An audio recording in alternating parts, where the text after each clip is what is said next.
Hello, hello, and we are live. I hope you're all doing well. Excuse my voice. It's been up and off the whole day. Probably because of last night's chat with Rurif and them. I don't know why, but my voice just comes and goes. It's good to see you all. We don't have anybody in the panel tonight, but I'm going to give a huge shout out to Michael's mom. Happy birthday. That's the reason why Michael's not on tonight. And PJ unfortunately has a migraine, so he's just going to be on the side chat. But it's really, really appreciated to see you all here. Good to see you. I hope you can hear my voice though. I don't know if I must sit closer. This might be better for tonight. I'm not really sure. I think tonight's just going to be all about gas pressure and entropy. It's going to be interesting because we can just have a conversation. It's just going to be nice and chill. It's not going to be so serious. But it's good to have you all in. Let's see.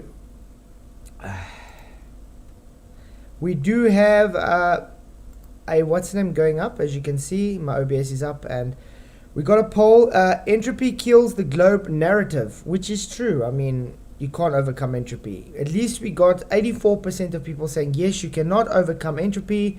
And 16% no, because I ignore a natural law. So everybody says no, literally is conceding that they have to ignore natural law. So who we got all in chat tonight? I know we got Sean Hawkins, I saw there. Thank you for coming. Alan Nordstrand, good to see you. Professor Harvester, Plain Truth, thank you for coming. Two Wolf 77, hey.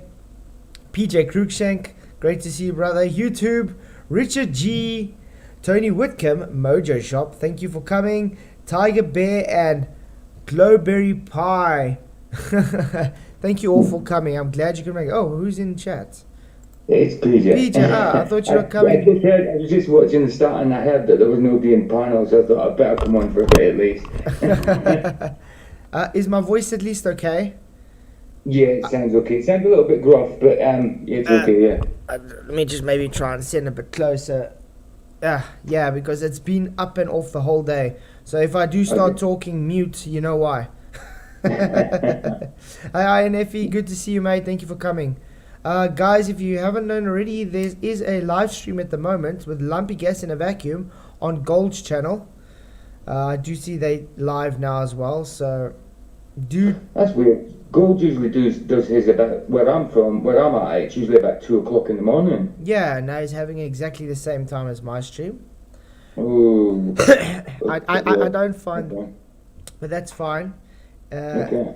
I still want to tell everybody, do please go after the stream. If they should be finished by then, to go over and actually watch it, because Lumpy Gas in a Vacuum is presenting entropy and gas law, and he really does know what he's talking about. So I would highly advise it to go out and watch the video after this. Maybe I can just get the link quickly for you guys. If we can find it now. It was showing. Yeah, there we go, Lumpy. Yeah, see it. It's live now, yeah. Yeah, and I mean, do hit that like button. He does need the support. He's still a small channel. I'm going to send to you guys. There we go. So do go and subscribe to Better Than Gold and go and watch the show afterwards. I'm just going to give them a hi, guys. Have a good stream. There we go. So,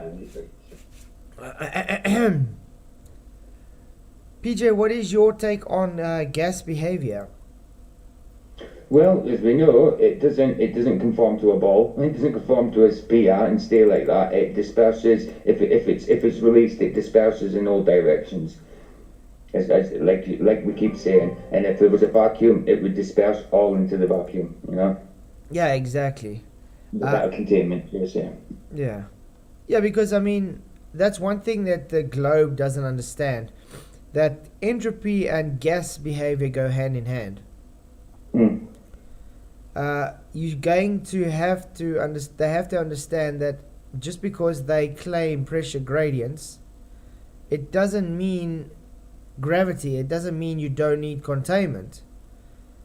It simply just means they're ignoring that if we had no containment, entropy would increase and the gas we breathe will fill the available space, then in other words, there won't even be a pressure gradient at all. There won't be pressure to have a pressure gradient, because it would all just seek equilibrium equally, spontaneously, and therefore all the gas would just be in space. And because their space is literally increasing constantly in the universe, the volume gets wider and larger, so that means the vacuum becomes greater. So it actually goes against what we can say in reality, what we observe. Yeah. So I did download a little 2 videos we can maybe go through. I think this is quite an interesting one. I know Lumpy's also going to show this. I've wanted to do a presentation on this as well, because I think they explain the entropic effects and try and explain it in a simple way very well. And then I downloaded one of my previous presentations I did on gas behavior that we can go through. So it's good to see you all, guys. I hope you're all doing well. Tonight's just going to be chill. Like I said, I apologize for my my voice. So yeah, hit that like button. I put it in chat earlier that I wasn't going to be on because of a sore head and that, and someone's global reply. Poor PG, all the fluffing has hurt his brain. No, people like you hurt my brain. Yeah, it's people like last night, like Ruhuf, that's disingenuous. Yes. Look at my voice now, and look at PJ's brain. Yeah. Hey, identification, good to see you. Andrew Worth, thank you for coming. You know what, guys, I'll even open Discord if you guys want to actually talk about the subject, because we can have a little bit of discussion on this. I mean, why not? And then Sean Hawkins is back, good to see you. Why hasn't your Atmo plane filled the container equally yet? Because of gas behavior. That's why. It's a dynamic system. Exactly. It's a dynamic system. We have cycles. Sean, have you not known that? It's how it works. Okay, so Andrew Worth says this is going to be another repeat of set repeats of the same old stuff. What do you mean repeats of what? Andrew Worth, come into Discord and have a conversation. How's that? Then we see what repeats there are. Hey Moxie, glad you can make it. Moxie just said I was made for loving you, PJ. Thanks, Moxie. Moxie's an awesome guy. Yeah, I like Moxie. And Jolly Man, hey, good to see you, mate. Thank you for coming. Yeah, Neffy says, think gravity too weak at ground level to keep the air there, but high above the earth where gravity is weaker, now strong enough to stop air from going into the vacuum of space. Failed baller logic. Yep. Where in the second law of thermodynamics does it mention dynamic system? Dynamic system has got nothing to do with the second law of thermodynamics, you idiot. The dynamic system is our Earth. It's the gas behavior inside the system, the dynamic system. We got cycles. How else can we explain it? Gas gets produced in the ground. You get cycling of gases. You get H2O that evaporates. You get literally rain. You get steam. You get CO2 pooling. You get I don't know, wind. Temperature changes, pressure changes. Are you saying that there's no cycles that create clouds? Is that what you're trying to say, Sean? Tony Whitcomb, £10 super chat. Thank you very, very much. Really appreciate all the support, mate. You are really awesome. Pressure gradients negate gravity, right? Exactly. Pressure gradients go against gravity, by the way, guys. Because I don't know if you guys watched the video today that I brought out on Leslie Roher. It was actually based on gradients. Maybe we can quickly show that video. Have you watched it, PJ? I haven't seen it today, no. Okay, I'm gonna quickly show it because I brought that was the number 4. Yeah, the last one I seen was last week's one. Yes, yeah. No, I haven't seen one today. I haven't watched any YouTube today. Yeah, sometimes it's also good to take a break from YouTube and stuff. Definitely. Yeah, because I try and bring one out every weekend from Resi Raw because I mean it's going to be quite a long series because man, that guy wrote the essay. I've got to say it was a lengthy email, wasn't it? And that's just the one. He sent me 2 more mails. Wow. Tablet's playing up again. Okay, so I'm going to play the video so I can just quickly rest my voice. Hope it's loud enough. So this is Leslie Roy's argument number 4. Fourthly, the overwhelming evidence this gradient is entirely due to gravity. What is gravity? You have no idea. Okay, next question. Next question. According to the general theory of relativity, gravity is not a force. Gravity is kind of an illusion. Professor Dave again, I want to tell you about Newton's second law. We learned about Newton's first law of motion, which tells us that an object will continue its state of motion unless acted upon by some net force. According to the general theory of relativity, gravity is not a force. The second law continues from there, describing what will happen if some net force is indeed present. Gravity is not a force. This law tells us that force is equal to mass times acceleration. This is summarized in the following equation, F equals ma. Gravity is not a force. Gravity is kind of an illusion. The obtuse obfuscation, notwithstanding, is nonetheless irrelevant to the fact of the gradient. If you want anyone with even a lick of sense to agree with you, then you need to provide a vastly better empirically supported explanation. Let's just say, this is the density, and then it's getting a bit less dense as we go up, and a bit more less dense as we go up, blah, blah, blah, blah. Why is this happening? Remember, gas is unbonded, it's homogeneous. It has elastic collisions, Bob. Every single mole is bouncing into each other in every single direction. So, let's make it this way. Brush. If a gas mole has bounced off the ground and goes in this direction. Hey Godzilla37, good to see you, mate. Thank you for coming in. Glad you came in. Yeah, I voted Professor Dave is a fraud. Was that the right poll? We had that one of the polls, by the way. But yeah, he's definitely a fraud. Because he's not a professor. And frankly, a lot of the information he gives through is fake. Hey Dupapoon, thank you for coming. If anybody wants to come and chat about gas pressure and entropy, the Discord is open. This is a video I did today here, so please do pay attention. It's quite simple. Tell me, Bob, why is it coming back? Because it is coming back because we actually are breathing. That means it's hitting something and coming back. Mm-hmm. You get that? It requires containment to bounce off and come back.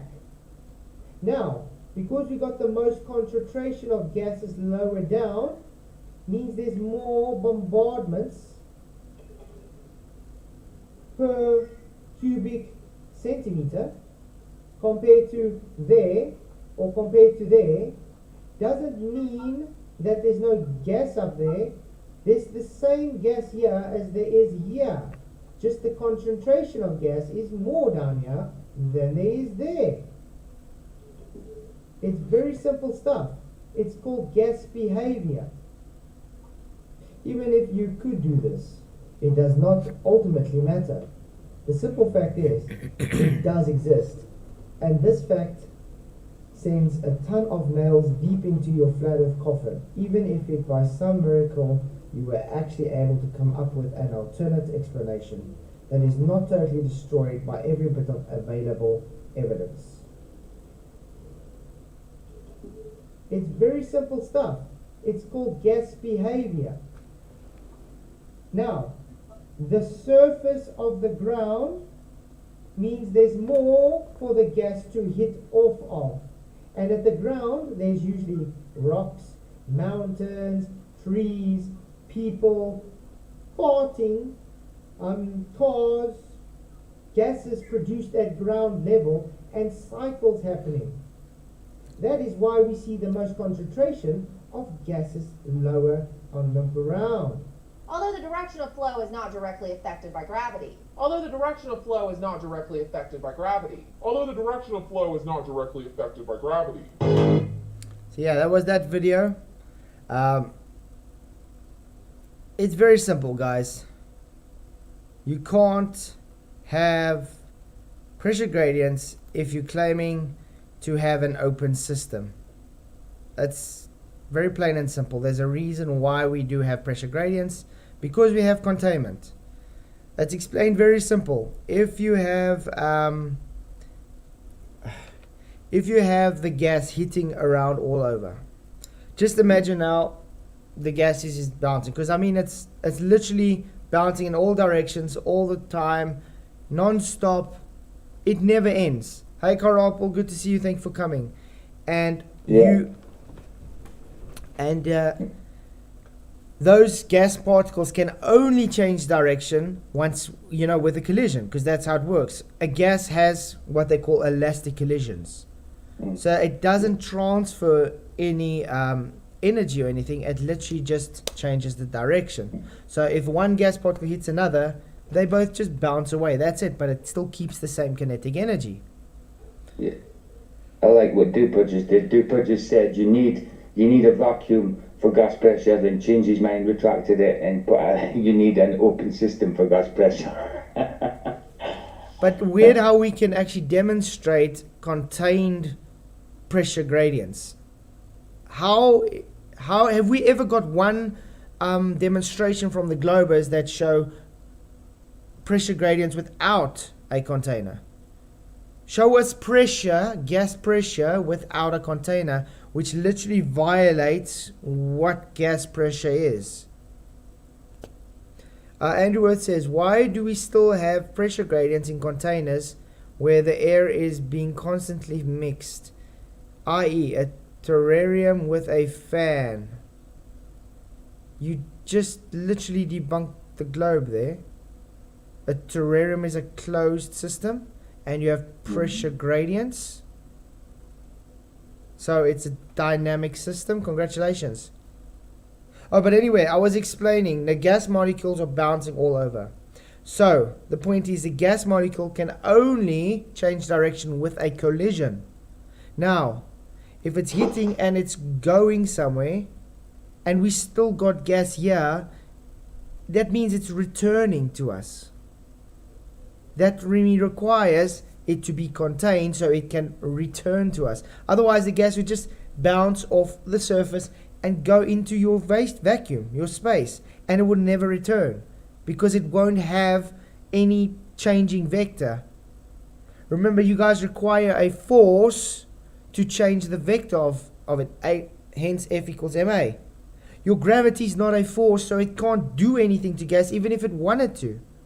And the problem with your gravity, even given as a force, it's not strong enough to do anything.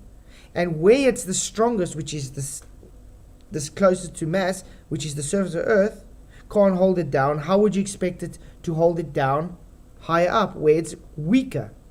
There's too much contradictions with your globe claim. So this is still me asking, please will you show us a demonstration of gas pressure without containment? Yeah. Risky Cabbage says, how high is the container? Higher than we've been. Yeah. Let's put it this way. Can you see, let's say, 1,000 miles from you, PJ? Not at all. Can you take a telescope and see 1,000 miles away from you? No. So, would you be able to validate that someone's got a tin Coke can or something on their No. on their footstool in their house 1,000 k's away? Not by observation alone, no. Yeah, so, but you can say someone definitely does have a Coke tin somewhere 1,000 k's from you. Yeah. That's a fact. But can you provide the evidence that it's there by observation? No. But it's definitely there. Mm-hmm. Okay. Now, it's the same with the containment. We don't need to tell you where the container is or how it looks or what it's made of or seeing it or whatever, because the evidence is that we are alive. We have gas pressure, therefore we have containment. Where the containment is or what it is just you guys creating a straw man to obfuscate from your claim that you having gas pressure without containment. It's as simple as that. No containment, no gas pressure. That's how gas behavior works. Every single gas law in existence requires containment. Risky cabbage. I'm talking about a guy's tin can in his house. It's definitely, I don't think the guy's house is floating in the air like you look to the moon, Risky. Nice obfuscation though. Mm-hmm. No, that would be a red herring. So, Globers and Flat Earthers, I do have the Discord open if anybody wants to come and chat. But while we're waiting for people to come in and chat about it, let's watch some of this video. You've probably heard entropy defined or described as disorder. The usual example is that of a college dorm room, which, without...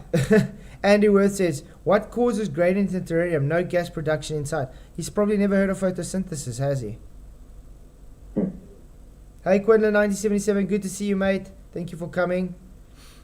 Regular tidying becomes messier or less ordered over time.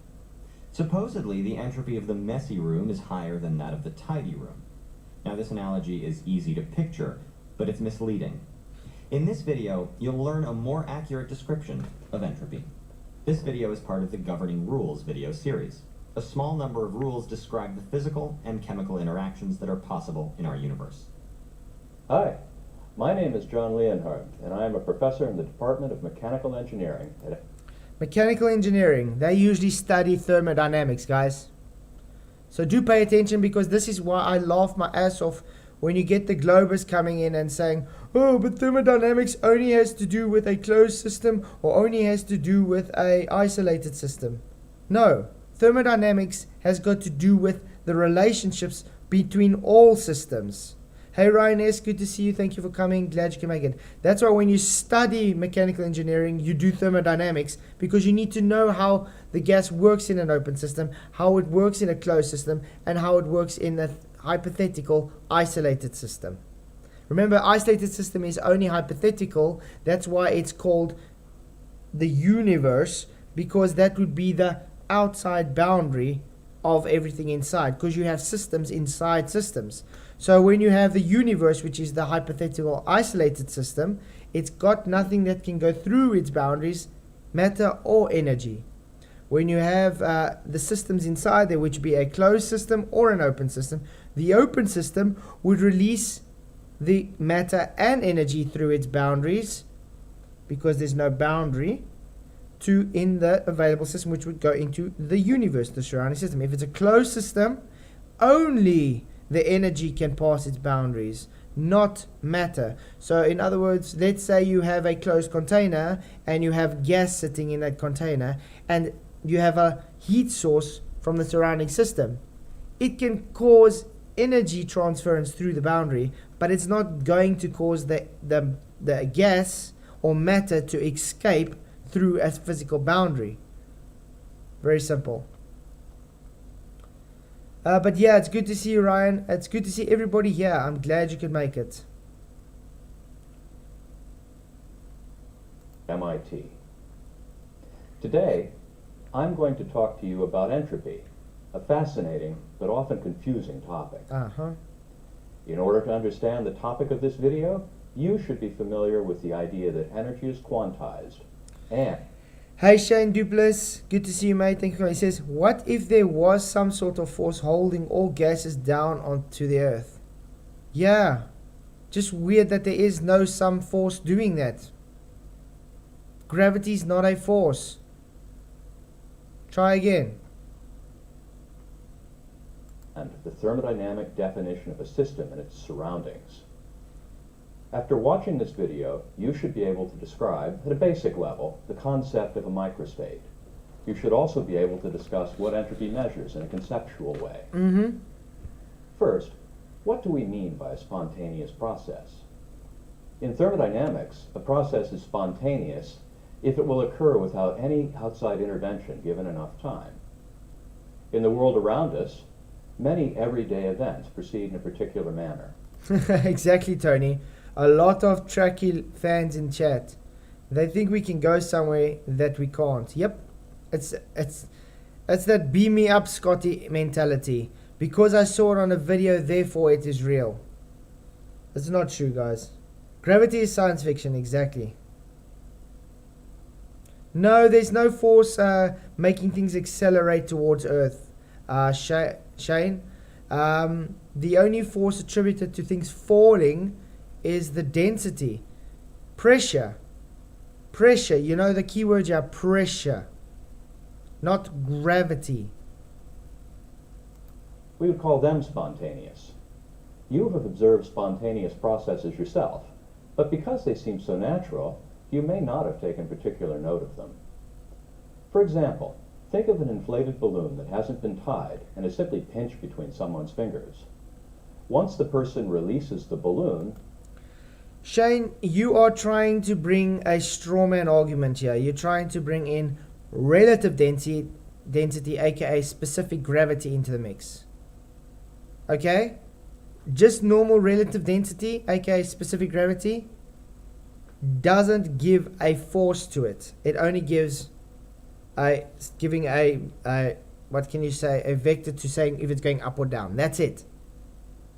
Relative density disequilibrium gives a force. It's based on the medium. So the pressure dictates where it's going. The pressure can give a pull or a push or a pull. That's what a force is, correct? So why down? Pressure. The object has greater pressure than the medium surrounding it. If the medium surrounding it cannot support it, it goes down. Remember, you first had to lift it up before it goes down. Has been explained many times. It's been literally demonstrated with experiment and hypothesis. I know you don't like the egg experiment, but it's true. What has gravity been shown to us? Oh, we don't know what it is. Oh, we have to change what it is. Yeah. Did you guys hear lately there's another thing that's come up with a James Webb telescope all of a sudden, that it now picks up the Big Bang is false and creation is wrong, because now all of a sudden the new pictures are galaxy clusters so far away that are apparently formed at such a rate that it's only like 500 million years old, and it's more advanced than our Earth apparently, than our galaxy system. And it's he says so. Why, Dan? To quote Simon Dan, because physics says so. Yeah. Okay, but Shane, you want to come talk about it? You're more than welcome. My Discord link. Let me give the Discord link again. Do you think they will actually get brave enough Globers to come in tonight? There was 2 last night, but I mean, it was the obnoxious one and the nice one.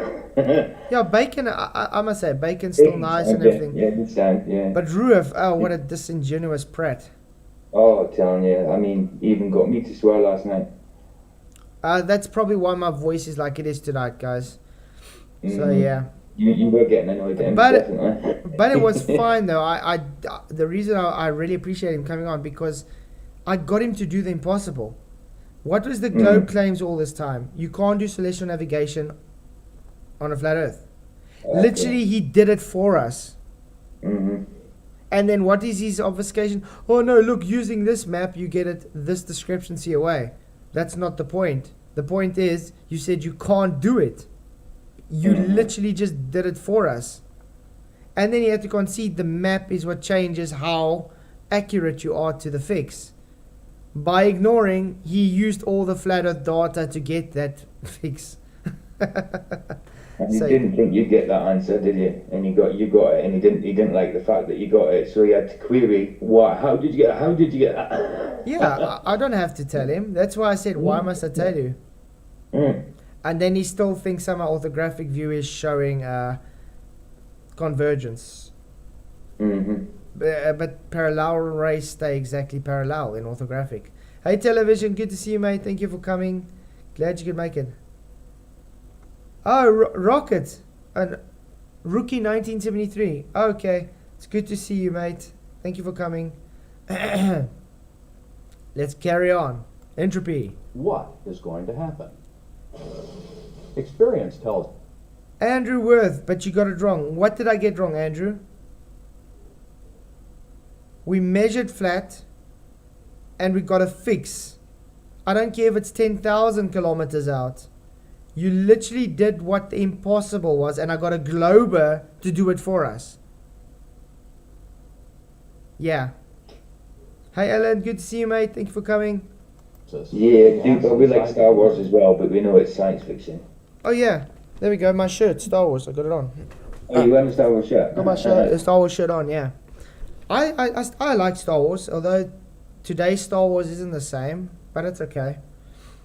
Oh, it's definitely not the same there. I still like my sci-fi movies. I mean, I just literally watched a Chinese sci-fi movie finished now, where they were trying to colonize Mars.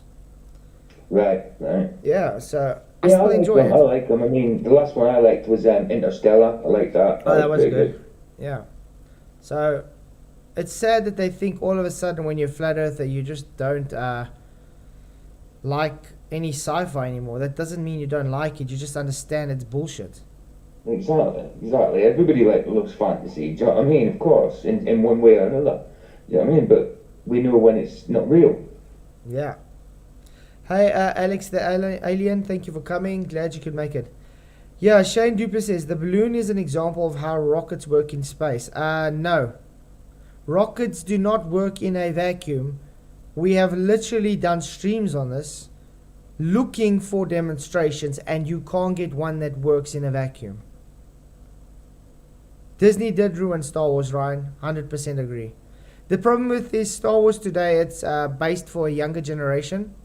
So they have to try and keep it for that audience.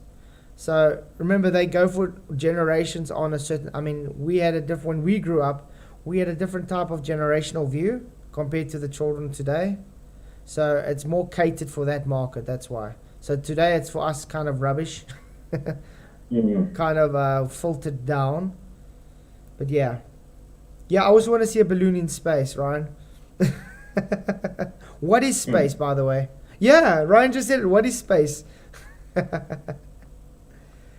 Rockets have to work in a vacuum or they'll break the law of conservation of momentum.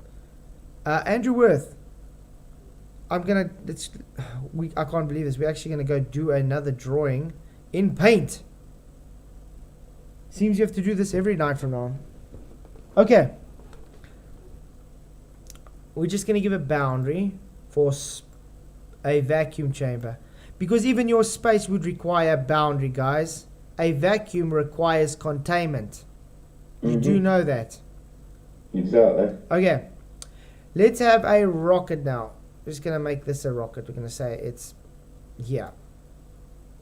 Now it's filled up with gas all over inside this chamber. It's filled, it's filled, it's filled. Now obviously when you got a rocket, you got your funnel, you're releasing. There we go. So that's going to be the thrust, so it's going to come out from that way.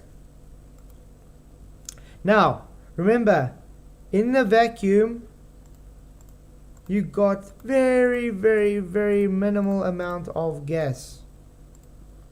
I mean, think about it. It's like 1 mole of gas and you're traveling very far till you get another mole of gas. So the collisions are very, very few in between. Now inside the rocket, once it's oxidized or whatever, it's got a lot of bombardment. There's oxygen. They're bouncing all over the place like crazy. Now, when it gets released into the available volume, what's going to happen? It's entropy, correct? That gas is just literally going to flow outwards. It's going to fill the available volume that's given to it. So it's emptying out here and just filling it spontaneously, guys. Now, let's put it this way. If something's filling something, where is it going to give a force to propel it forward? It's empty, guys. There's nothing here. The gas is just filling it. So in other words, it's literally just spontaneously increasing, dispersing into the vacuum. It's not pushing it forward. It can't push it forward. There's no friction to cause it to go forward. You require friction. Space has no friction. That's why I don't understand, like, filming like the moon landings, and they expect us to believe it when they're all bouncing about in slow motion. Surely they should be able to move quicker. Exactly. With no friction. We can even take this in another way. Let's take a gun. It's got recoil. That gives a jolt. Conservation of momentum. Is there any recoil in a rocket? Nothing whatsoever. Remember, there's no friction. It literally just bounces off. Okay, I'm going to show you what happens. One of these bulbs, some bromine, and in the other, I have a vacuum. Okay, guys, remember it's contained. Now imagine this is a rocket with a bromine. Okay? That's going to be the fuel, the propellant going out to the vacuum. But I want you guys to pay attention of the words he is saying. And if I open the tap between these two, you will see spontaneously the bromine rush from one to the other. Now that is the simplest change we can have, perhaps, because all that happens is a change in entropy. In this case, the expansion into a vacuum, nothing else is involved. There's no energy change, there's no temperature change, there's no change except entropy. So, did you guys listen? Listen again. In this case, the expansion into a vacuum, nothing else is involved. There's no energy change, there's no temperature change, there's no change except entropy. No change except entropy. No energy change, no temperature change. Hence, there's no force. It's literally just the gas forcing itself into the available volume. There's nothing to... It's like trying to swim in air. You can't. Are you going to be able to swim in air? No, because you don't have enough friction to be able to do so. It's as simple as that. Hey, Rocket Man, thank you for coming, mate. Glad you could make it. Debatable D, also good to see you. So yeah, if there is no friction, there's no propulsion. It's as simple as that. Birds can what, Shane? Birds fly in air, yeah, because they create low pressure. It's Bernoulli's principle. I'm talking about you. Can you swim? And birds don't swim, they fly.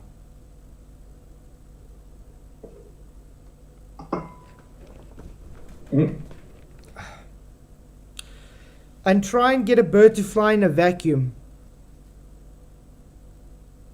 Yeah, they hate it, Tony, because it does destroy their religion. Yeah, the dual gray Lusac expansion shows that gas has full available space. That contradicts the pressure gradient we measure for the atmosphere. Exactly, Quinlan. They don't know what free expansion of gas is. That's why rockets don't work in a vacuum, and that's why you can't get a demonstration where it does. And let's take like warp perception when he shows us a rocket in a vacuum. Look at the volume of that vacuum he's got in. It doesn't move until that gas has dispersed and filled the container. Then it's no longer a vacuum. Then it starts moving forward. After it's already filled the container.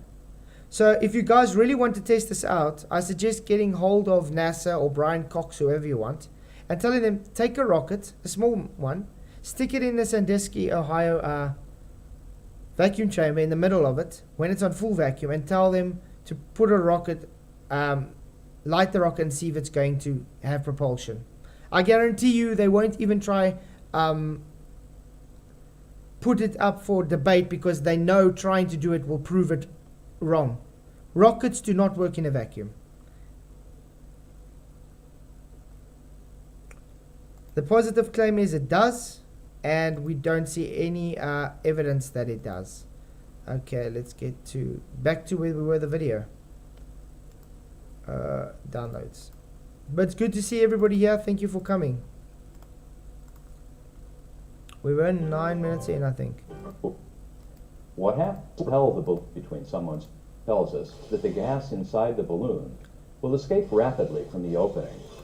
Does a crossbow cause recoil to the user? A crossbow does have recoil, Andrew. Have you ever used a crossbow before? A crossbow has some recoil, mate. Oh yeah, definitely. And what's a crossbow got to do with gas in a vacuum? It's a false equivalence. Hey Media Don, thank you for coming. Glad you could make it. This is why I laugh when the guys try and explain gases with bouncy balls in a fish tank. It's a false equivalence. Bouncy balls do not act the same as gas molecules.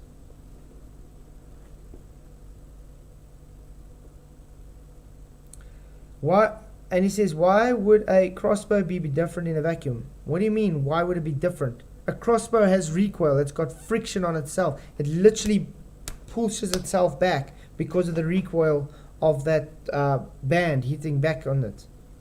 Just like a gun. It's got recoil.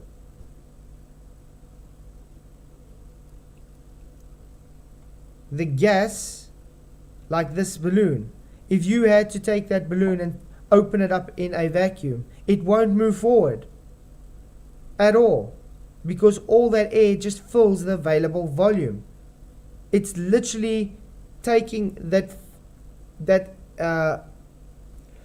vacuum is sort of like, I wouldn't say pulling the gas in, it's just open to be available to be filled. So as soon as that gas is filling it, it's just filling it. There's nothing to counter it, to propel it forward. Where here on Earth, you got friction, you got atmo to contain, you got air, you got the floor, you got surfaces, everything to give you the friction to be able to propel forward. Why do you think they love saying, oh, how do you know this physics is different, isn't different in space? Yeah, because they know the physics debunks itself if they had to take it to space. No, Moxie, I'm not describing a rocket working. Again, try and do... take a scale in a vacuum. Take a balloon, tie it up, it's against the scale in a vacuum. Okay? Now, let that balloon open. What's going to happen? That air is just going to go, it's not going to give any force against that scale. Why? Because the air is just filling the available space. Hey, Flurf Suck Balls, thank you for coming. Glad you could make it. And Dala, it's also good to see you, mate. At Astro Rocket Company has a large vacuum chamber they use for testing. Is that so? Can you please bring us the demonstration where they have a rocket moving in a vacuum? Having actual propulsion in a vacuum. Because he does know them testing the rockets, they're literally in the vacuum having the fumes pulled out. Yeah. Moving from high pressure to low pressure. This will propel the balloon through the air until finally we are left with a deflated balloon. The gas that was once in the balloon is now dispersed throughout the surroundings. You have probably also seen food coloring or hydrophilic dye dropped into water. What happens? From everyday experience, you may know that dye disperses. You may also have had some experience removing hot pans from the stovetop. While they come off of the stovetop hot, we know that they will eventually cool. Here we can see a liquid crystal in the pan change color, first as the pan is heated, and then again as the pan cools. Yeah, it's very simple, guys. They're just explaining entropy. Remember, entropy has got to do with surrounding systems. Everything has entropy to it. Everything has transfer rates. Sorry, what was that you put in the pan? No, that's just heat. Oh, right, okay, got you. I thought you Yeah, put so something so in they're there. seeing the heat dispersal. So they heat Right, it up right, and they right. see how it changes color to show the energy change from the heat. Right. Yeah. Experience tells us in which direction these everyday events will proceed. But what about processes with which we don't have experience? For example, it would be nice if we had a way of knowing whether or not a given chemical reaction will happen at given conditions. The second law of thermodynamics can help us with this. The second law of thermodynamics... Okay, Andy Worth again. If you fire a crossbow in a vacuum, does the bolt exert a force against what it hits? If it does, rockets work in it. No. The crossbow has... the crossbow has a... I wouldn't say a wire. What's the name of it? It's a torched wire. Yeah. That literally, let's say if you get whipped by something, you would feel that whip, correct? So, the whip from the crossbow's torsion that literally shoots the arrow out gives a force because it's hitting against the crossbow that moves the crossbow.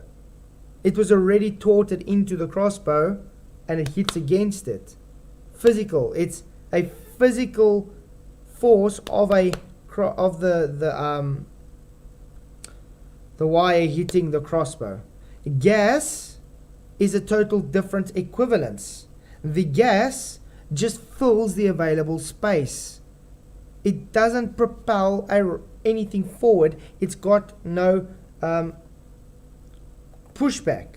It's literally just going freely, free expansion, Joule's free expansion of gas. Do you understand that? Literally. Now, instead of trying to make it my burden of proof to prove, why don't you go and provide us a demonstration showing that rockets work in a vacuum? How's that? Hey, Oxford Spirit, good to see you. Yeah, cable string. That's the word I'm looking for. So, guys, hey, Jeff Gas said, good to see you. Thank you for coming. Glad you can make it. So, yeah, this is the last time I'm saying, Andy Worth. You have the burden of proof to provide the evidence rockets work in a vacuum. You guys have the burden of proof that gas pressure doesn't require containment. You have the burden of proof. So you bring us the demonstration of this proof instead of trying to reverse the burden onto us. People that do have demonstrations showing you to be wrong. Capiche? This is what I have to say. Hey, Lotion, how's it going, mate? What up? Glad you can make it. Good. Yeah. A balloon, if you puncture a hole in it in space, in quotes, it would immediately implode due to the drastic pressure change. Yeah. Okay? A rocket, in order to make it work in space, you'd have to come over entropy. That means you'd have to fill the entire area of space with something Before, to push off of. That's what I'm trying to explain to them, yeah. Because, I mean, And you cannot overcome that. I mean, that's why I say when we do see a demonstration small scale here, those chambers are so small that they have ignition that comes up and then it fills and then it only starts moving. Once the chamber's already filled, it's no longer a vacuum. So, and what I've noticed in those is that they take out all the air of this chamber, but then they turn the vacuum off. Yeah, they don't keep it on. But also, it doesn't really matter because their vacuum chamber is so small that that plume that's coming out is literally hitting the wall of that container. Right. They got so much surfaces to hit off of. And I mean, literally, it fills the chamber up. So yeah, it's actually it's sad because these guys just don't get it. The physics goes against what they're calling reality. They somehow think. I didn't go through a master's of physics program to be an idiot. Exactly. Because have you ever seen a I mean, you know what Joule's free expansion of a gas is, correct?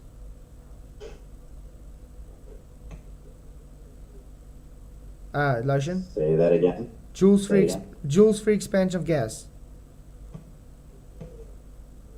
Not that I remember.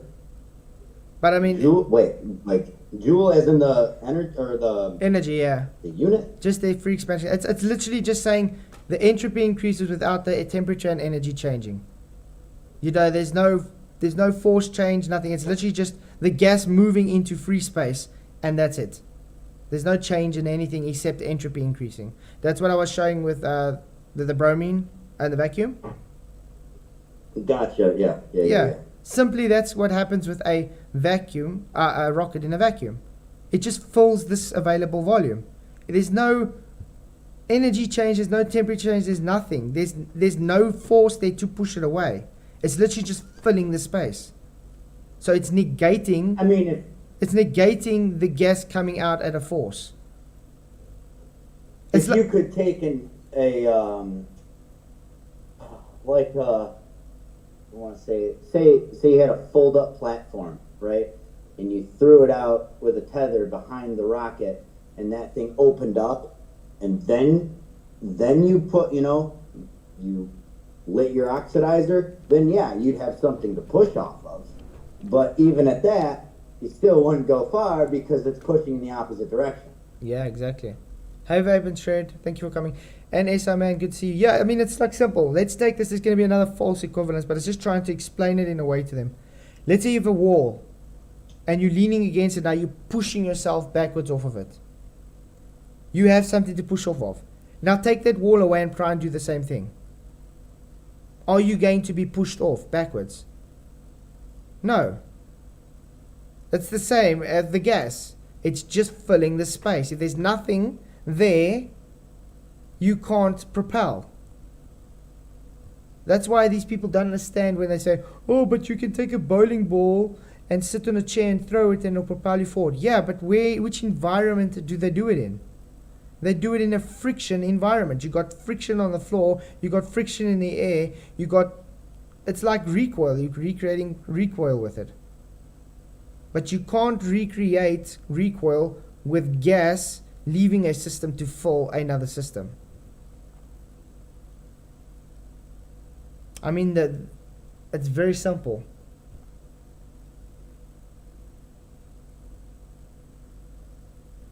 Thermodynamics states that during any spontaneous process, the total entropy change of a system and its surroundings is positive.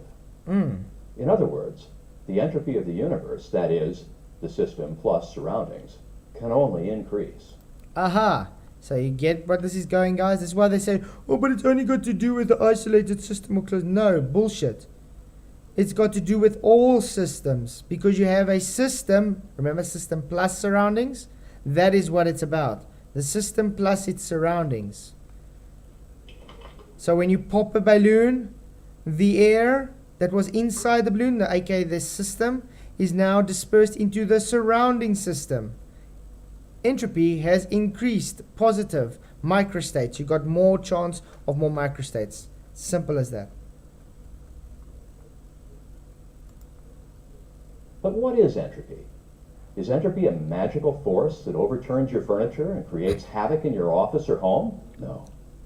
Entropy is a measure of the number of ways energy can be distributed in a system of molecules. Molecules in a system at equilibrium have the same average energy. However, at a given instant in time, it is highly unlikely that all of the molecules have the same exact energy. Molecules in a system are constantly interacting and transferring energy amongst each other. As a result, one molecule may have a certain amount of energy at one instant. That's also a bit fake though. Because gas has elastic collisions, they don't transfer any energy to each other.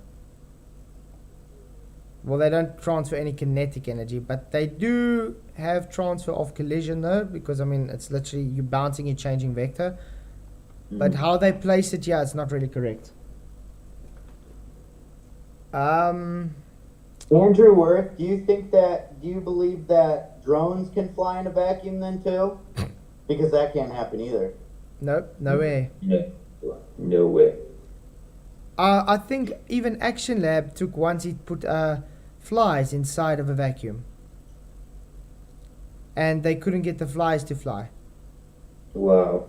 Yeah, because you require the air to push off of. Mm-hmm. That's how it works.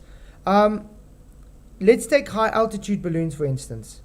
You know, just before they explode, correct? When they implode outwards, does the balloon where it's exploded all of a sudden shoot to an opposite direction, or does it just explode? And actually, you know what? Let's do this. Let's go to Mage. I think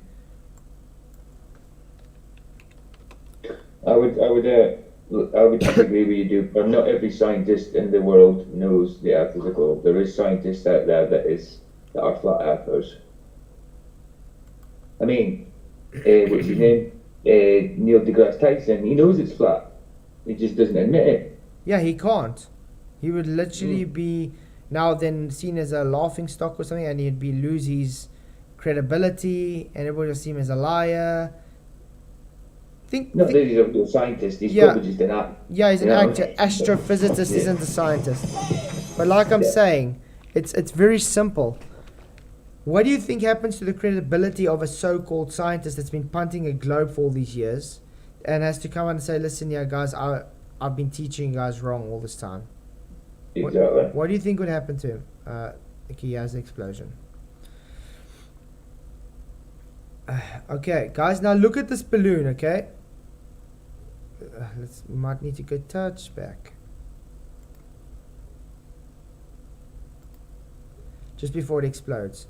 Okay, look at the balloon. It's going to explode in 6 seconds. Now, you're going to see when it explodes. Tell me if it all of a sudden has a directional change. If the vector just changes all of a sudden. Remember, it's going to explode now. Poof. Did it force itself in another way? I think it's going to show it again. Look, check at that. No, let's maybe go back touch a bit, and I'm going to change the speed as well. Yeah, it did. Speed. 0.25. Let's make it as slow as possible. Okay, we don't need the sound though. Okay, rockets are like crossbows, television, global logic. Yeah, it's insane.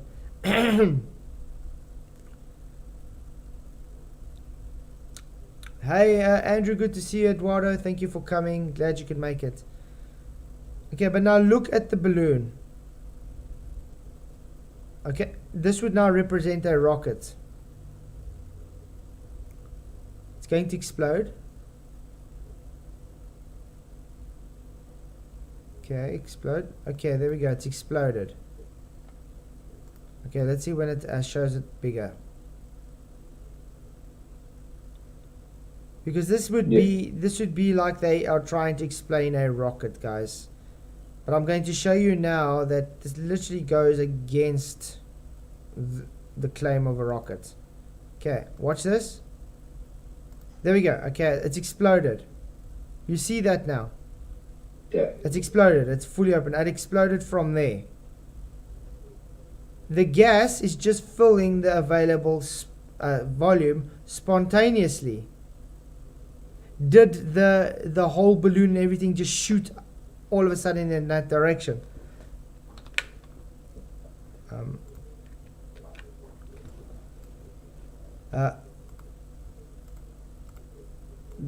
This is where it opened, okay? This was where it opened. So that means the balloon was still closed here. Now, that means the opening, it would now, according to rocket, cause propulsion that way. Did we see propulsion that way? No. No, we didn't. Exactly. Why? Because the gas just fills the available volume. That's all. Very simple stuff. Thank you, Mage, for also debunking rockets in a vacuum, by the way. And at the next, it could have more or less. Depending on the energy the molecule has, it will be able to access different energy levels. The total energy of the system determines what energy levels will be accessible. Gravis Morris, thank you. He says Newton's third law not okay, but entropy is fine. What's wrong with Newton's third law? It just has boundaries to it, Gravis. Remember, Newton's third law was written in an atmospheric environment. Correct? Because we live in an atmospheric environment. Yeah. The balloon isn't exploding in a single direction though. It exploded from a single direction. Rocket Man. So the thing is, this is where it first exploded. So what happens, like a rocket, the energy expulsion is supposed to what causes the vector. So even if it's for that split second that it caused that expulsion and then all that opened, it was still supposed to have a vector change pushing it that way. It did not. Why? Because the gas just fills the available space. That's it. Simple as it. Hey Mark, good to see you, mate. And Slip Radar, thank you for coming in. Glad you guys can make it. You might have a slight movement, but it just, like you say, instantaneously fills the available volume. Yeah, it doesn't push it, I'm gonna say force itself in a vector. It can't. The molecules. Higher energy levels will not. Gravis Mavis says Newton's law applies universally. Okay, Gravis, let's take F equals ma. So, tell me again how gravity is not a force and it can pull gas down to create your pressure gradients. You would require a force for that to happen, Gravis, correct? So which one are you going to throw away? Your gravity or F equals ma? Be accessible because the energy required to reach them is not available. So when we say that entropy is a measure of the number of possible ways energy can be distributed in a system of molecules, we have to account for all of the possible combinations. Mm-hmm. And the way we do that is by considering the microstates available to the molecule. Andy Worth says, I don't understand how exponents work, yet I'm explaining literally all the time for these guys. Have you not noticed also how these guys are still haven't come into Discord to chat about it, and Discord's open? I've given the link a few times to these guys. Mass attracts mass both work. It's a non-issue. No, mass does not attract mass. That's a belief system, and gravity needs to be a force to create your pressure gradients. Gravity is not a force, Gravis. So, are you going to throw gravity away, or are you going to throw Newton's laws of motions away? Go and tell us which one you're going to choose, because it literally contradicts one another. Molecules in the system. Rocketman says Newton's third law and F equals ma are not tied to gravity. They are separate laws. Newton's third law, yeah. F equals ma. What does it mean? A force is required for a mass to accelerate. If gravity is not a force, how can it cause gas, aka mass, to accelerate downwards to have your pressure gradients? It contradicts it. So you have to choose. Gravity is either a force, which it's not, and that makes Einstein wrong, correct? Or it makes F equals ma wrong, and we know F equals ma is actually true because it's literally over and over demonstrated. I think I would rather say gravity is bullshit. Yeah. This is just a side note. Yeah. But they say that all the rockets that SpaceX makes are made out of like aerospace grade aluminum and titanium. Well, their titanium has a melting point of like 1600 Celsius. And it gets way harder than that. It's over 2000. Like 1800 Celsius. Yeah, it's like 2000. Therefore, other shit would melt. So you can't get there anyway. Yeah, but do the experiment. Yeah, but I mean, look at like when they took the rovers to Mars. They got damn cable ties on there, plastic cable ties. All that shit would melt. Yeah. Before you even got out of the atmosphere. And they said But I mean, how much? I think they gave it to $1 billion to create cable ties for the rovers, and it's damn plastic. It doesn't matter if you put $200 billion into it. It's not going to change the fact that plastic melts. You would need to make everything out of a tungsten alloy, and you don't have all that. No. But it's sad. So yeah, guys, it's very simple. Choose which one is correct. Gravity as a force, which is not a force. So in other words, it'll be bullshit. Or you throw your F equals ma away, because you require F equals ma to be true to hold your pressure gradient, and gravity is not a force, so there is no force to have your pressure gradient. Let's use an analogy to understand the term microstate. Let's say that you have two dice. What are all the possible sums for a pair of dice? Pause the video here and take a moment. Yeah, Rocket Man, you missed a long stream last night. It was almost 5 hours long. We're Yeah, doing it we're doing celestial navigation on the flat Earth. Moment to jot them down.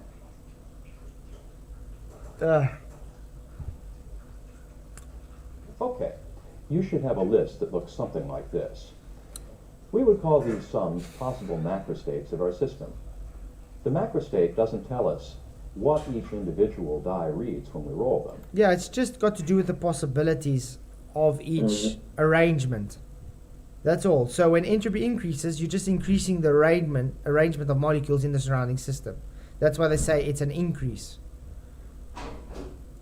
What kind of metal can resist the expansion of high pressure gas next to vacuum? Exactly, Taylor, I have no idea. But Rocket Man, the nice thing is it was live and it's recorded, so you'll be able to watch it. But just make sure you're gonna sit long, because it's like 5 hours long. Yeah, exactly. The ISS is essentially a deodorant can in a vacuum. Did you guys watch Dave McKeegan's latest video today? No, I haven't seen About the any. about the lunar module in space. No. Why it looks like a paper mache. Yeah, he gave There's no excuse for that. There's No, no he reason, no excuses, nothing for that. he gave an excuse for it. Really. So I think we can watch. So I think we can maybe go through it after this, and we can go through that, because it's got to do with entropy, obviously. That'd be cool. Yeah. Hey Tube, you, good to see you, mate. Thank you for coming. Glad you could make it. Just the total, or macroscopic view, if you will. What are all of the possible dice combinations that will produce each of those sums? For example, we can produce the sum of 3 by rolling a 1 on the first die and a 2 on the second die. Yeah. Or we can roll a 2 on the system of molecules. We are looking at a snapshot of all the energy levels that the molecules are occupying at a given instant. Let us do an example using the idea of microstates to evaluate the entropy change for a process with which you might already have some experience. Take a look at these two brass bars. One has been heated to approximately 60 degrees Celsius. Yeah. The other bar is at room temperature. Yeah, you see the temperature change is different? The temperature is different, so what do you think is going to happen, guys? Yeah, Dave doesn't know what up and down is. Simple. He doesn't understand that your globe always has a reference, so you always have an up and down on your globe. It's very simple stuff. I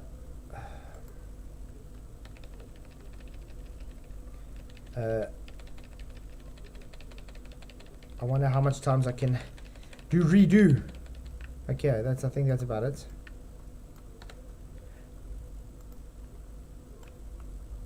This is your globe, guys. This is how I try to explain it to him. This is your globe. You got what you call a 90 degree, correct?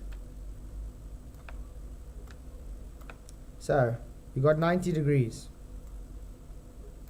Just the fact you got a 90 degree to have your axis tilt gives you a up and a down on your globe.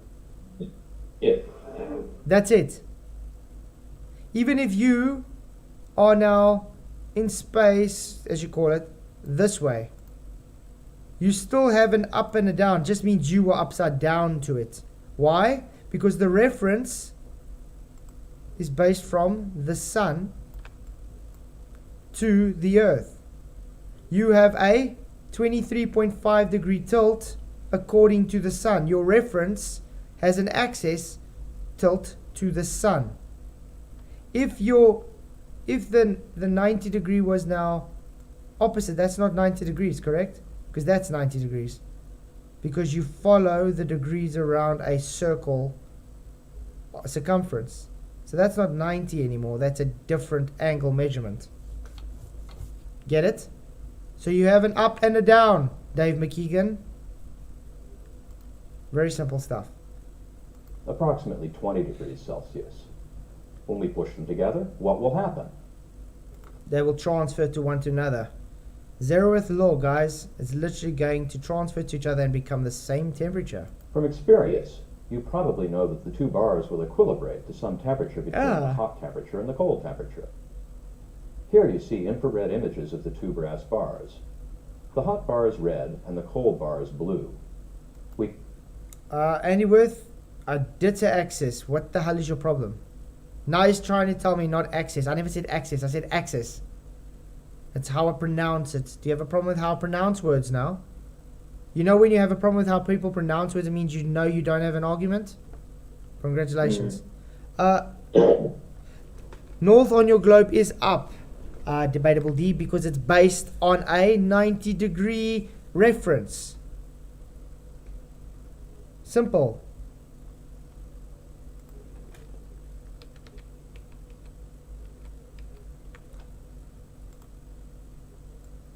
Degree. Let's do it this way.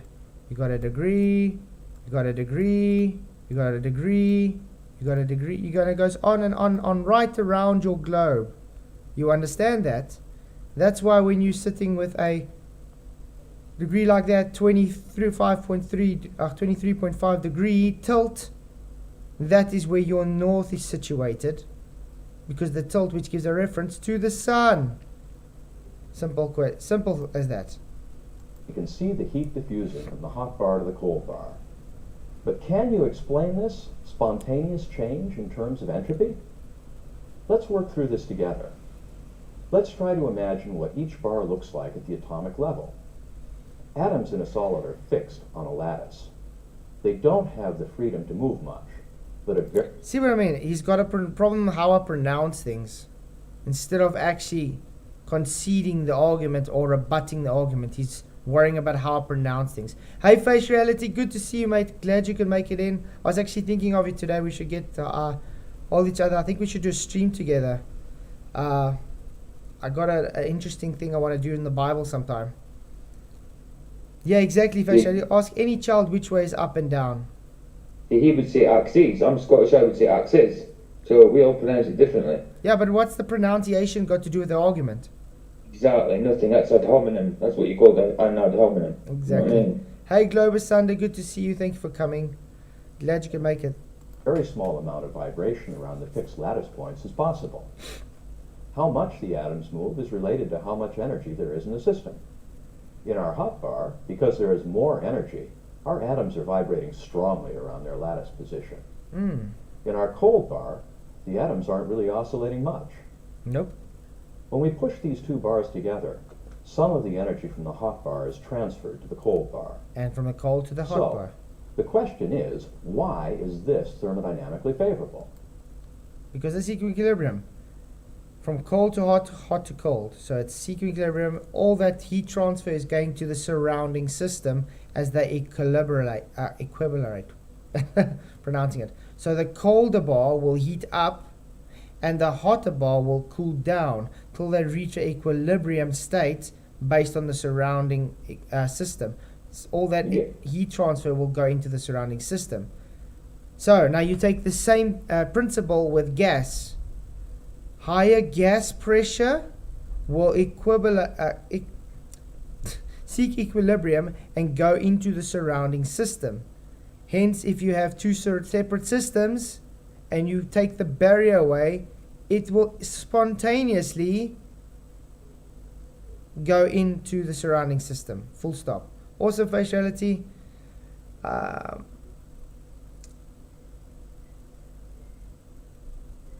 Gravis says, yes, let's base all science on what 6 years think.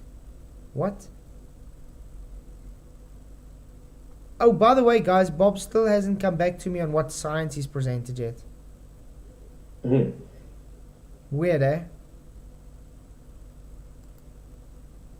Remember that the second law of thermodynamics states that during any spontaneous process, the total entropy change for a system and its surroundings is positive.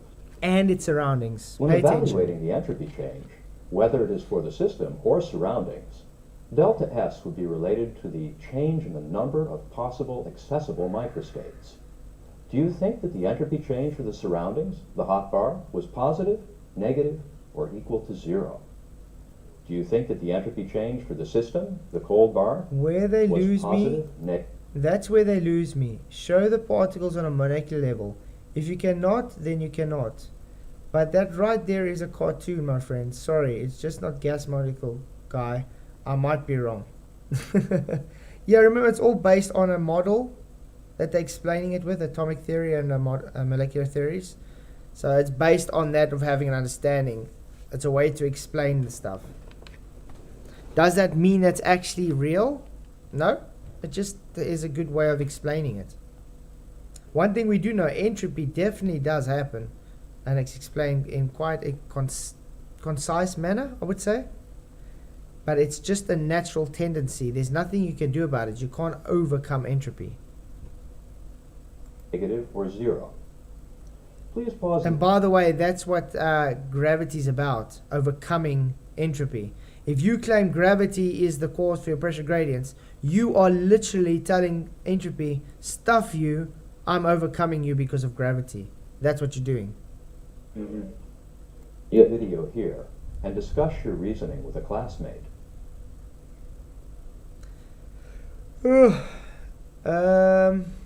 We really don't need to see Let's this use right a very now. simplified diagram to think about the heat diffusion demo. We have 2 bars made of the same material. Yeah. One bar is hot and one is cold. We'll look at 4 atoms making up each bar. The hot bar has more energy than the cold bar. Yeah, because it's jiggling around much faster. I remember doing a video when I first started the channel called it Thermal Expansion. It had to do with the hot and cold molecules moving. Its atoms are moving more than the atoms in the cold bar, which seem barely to move. Debatable, I already answered the question before the guy asked the question, Debatable. That's why I skipped it. Why must I answer it again when you've already answered it before the guy even asked the question? Now, before we put the cold bar in contact with the hot bar, let's think about each bar separately. In our simplified drawing of the cold bar, let's say that 3 of the atoms have no energy, and 1 atom has 1 quantum of energy, and is at a slightly higher energy level, symbolized by the set of curved lines representing its motion. How many different microstates can this system exist? Television. Einstein, the man who made the Earth move when no experiment could. Yep. I mean, the same man that says we can't find any optical experiment to prove Earth's rotation. The same guy. Yep, the same guy that said that believes it to be spinning and moving. Doesn't that kind of go counterintuitive against science? Because science is observable. If you can't observe its rotation, how the hell can you claim its rotation? That's why I don't understand how they call evolution Big Bang in that science. You can't observe it. And now the Big Bang and evolution is being shown wrong based on the new information of the James Webb Telescope. Because the so-called galaxies it's picking up now on the fringes, showing that those galaxies are only like 500 million years old, have evolved much quicker, too quickly for the Big Bang model and evolution. So With it's Big Bang, literally, then Big Bang. based on that, they literally have to rewrite all their textbooks. Wow. Yeah, JWST is still bullshit, Gravis. I'm just saying the new story coming from it literally throws your evolution and Big Bang in the dustbin. That you guys have to look at your textbooks again and rewrite everything you knew about your Big Bang and evolution. Yeah. Do you guys get why we say your bullshit just changes every day?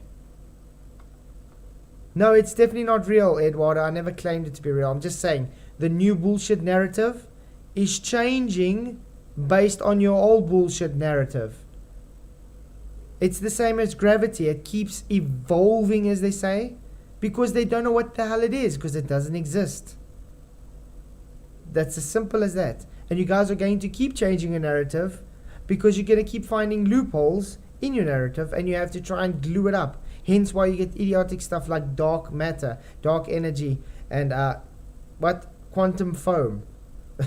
It's idiotic. Exhibit. If we think about the different ways we can distribute the quantum of energy amongst the 4 atoms, we see that there are 4 possible microstates. Mm-hmm. If we do the same for our hotbar, where we have 5 quanta of energy that can be distributed. Yes, Debatable D, it is about circular reasoning. Your whole narrative is based on bullshit, and because they keep finding things that show it bullshit, they need to come up with another explanation. It's called, like God of the Gaps kind of thing. Yeah. So because your narrative is seen, they find problems, they need to still be in Narnia to try fix the problems. So now they have to change the narrative of what they believed it to be based on new fake information to make a new narrative. So remember, what's the narrative always been? The Big Bang is true, evolution is true. Now because of JWST, still in Narnia, bullshit, going to say, guys, now we have to make a new story up so we can just throw that away, say all these inconsistencies and stuff, the reason we had it was because we were wrong. So we have to create a new theory. You get it? Remember, what's that saying? When you take the first sip of beer, it seems to be a globe. As soon as you get to the bottom, it's made to be flat. Why? Because it's always been flat. Hey, Price of Adam, good to see you. Thank you for coming. Distributed in a variety of ways amongst the 4 atoms. We use some math to see that there are 56 possible microstates. When we brought the 2 bars in contact in our demonstration, we saw that they reach thermal equilibrium. Mm-hmm. Here, in our simplified example, we will bring the cold bar, defined as our system, and the hot bar, defined as our surroundings, together and equalize divide them. the 6 quanta of energy equally between the 2. The first law of thermodynamics. See, Debatable D, they're answering it again for you. Telling me I skipped it. It's literally just telling you that they are dividing it to get the quantum. We don't even need to see that. Various processes. However, having a qualitative understanding of the physical meaning of entropy will help you properly interpret the entropy changes caused by various processes. To review, for a process to proceed spontaneously, the total entropy change for a system and its surroundings must be positive. Mm-hmm. Entropy measures the number of possible ways energy can be distributed in a system of molecules. A microstate is an instantaneous catalog that describes the energy of each molecule in a system. Exactly, television. George Musa. Gravity is not a force, but you can think of it as a force. That's exactly why he gave it that way. Why do you think gravity started out as a force based by Newton, who didn't even want to be ascribed to it? C.V. Boyles ascribed it to him after he died. Now it came to Einstein, where gravity is not a force but only an effect in fourth dimensional space-time, and now they're trying to throw that away for quantum gravity or entropic gravity. There's like literally 3 or 4 different types of gravities they're pushing at this moment to overthrow general relativity. Yeah. And now because of the new so-called information of the James Webb Telescope, getting that that systems by the so-called Big Bang is literally throwing the whole story narrative that the Big Bang caused everything to exist and billions and billions of years for evolution down the toilet. So they made more bullshit up to try fix old bullshit while they're creating new bullshit with more bullshit. It's like, how can I put it? It's like taking a floor, throwing some dung on the floor, seeing, I don't have enough dung, so you throw some more dung on the floor. And then you say, okay, but now this caused this problem, let's put more dung on the floor. You're just building up more bullshit and you're creating more loopholes. That's all they do. Because molecules are constantly interacting and exchanging energy, this description constantly needs to be revised.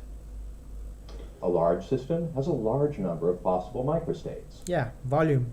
As we saw with the Boltzmann equation, entropy is proportional to the number of microstates. Mm-hmm. I hope that this video has helped you to better understand the concepts of entropy. I hope so too, because the guys don't really pay attention to when we put things on screen. And Eduardo, no, I didn't time out Jolly Man for being disrespectful to Rocket Man because I didn't see it. That's why. I don't catch everything. I am trying to do two things at once, you know? Is that video finished now with Lumpy? No, it's still going. Guys, if you haven't already, do go subscribe to, I'm going to send the link again, to Better Than Gold. Who says it's the debate channel? It's the Flat Earth channel with sometimes debates. It's not always debates, Andrew. You can come and debate if you want to, Andrew. Yeah, absolutely. Andrew Worth I'm talking to, not Eduardo. Yeah. Really, you can come and debate if you want to. We're not stopping you. Lotion. So what do you have to say about gas behavior?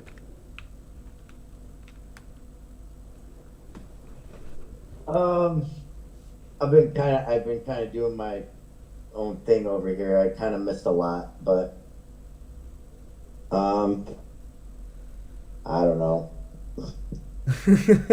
No, but you would agree. Everything that we can demonstrate on Earth literally requires a container so you have pressure. Because that's what pressure is, gas pressure is. Because you have a volume.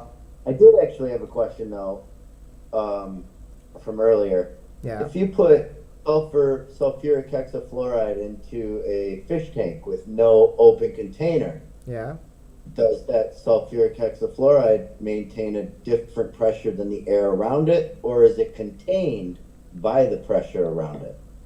Okay, so if you, let's say you throw it in a fish tank and you seal the container, is that what you're saying? No, with an open container. Open, okay. No, it will disperse.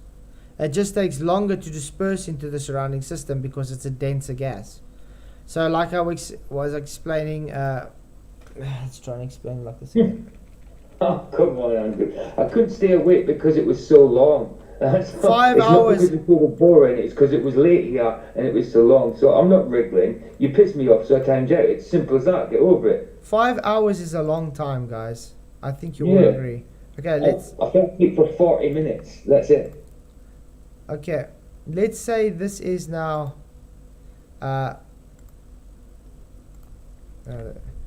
let's just say this is now the sulfur hexafluoride in here.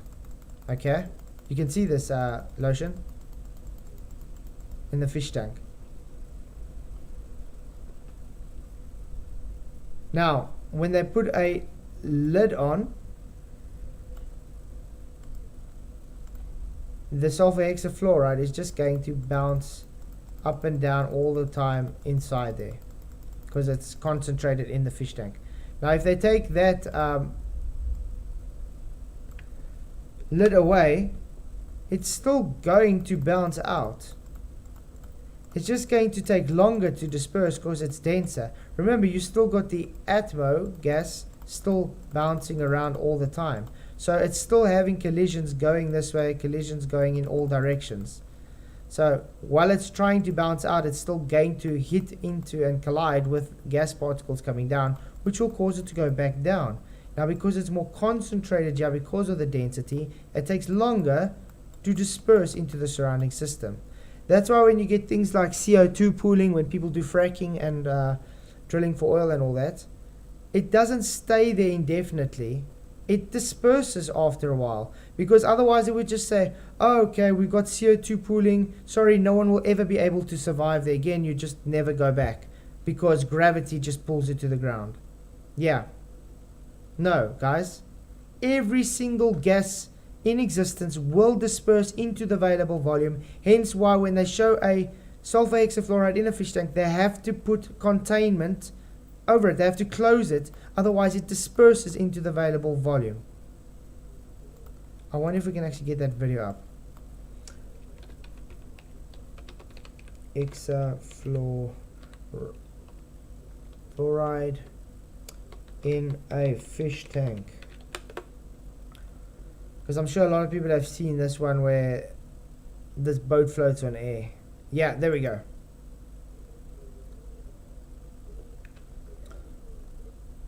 I'm going to quickly go and download it. YouTube.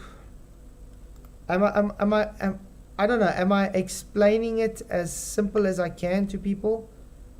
Or is it still too complicated for these Globers?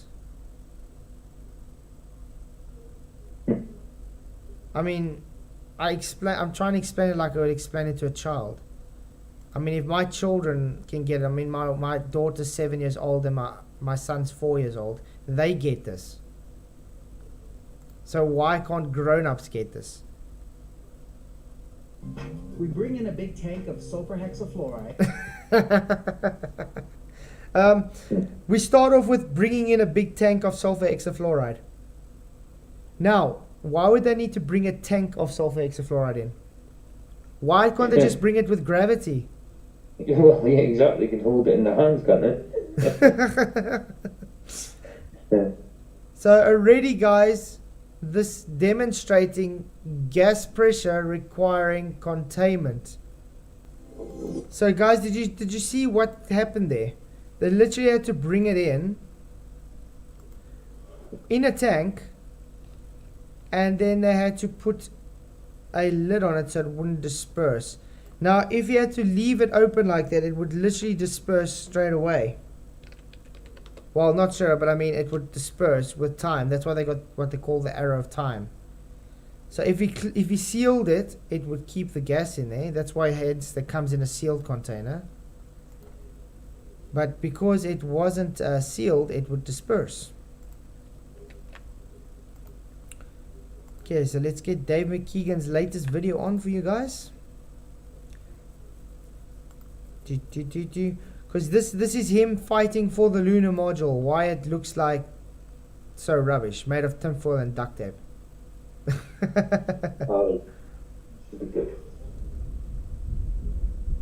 Oh, it's starting to rain now. So nice. We actually had quite a hectic storm earlier today. I was going to wonder if we were going to be able to stream tonight. It was quite bad. 10 really. We've had weather warnings over here for snow and ice again. Oh.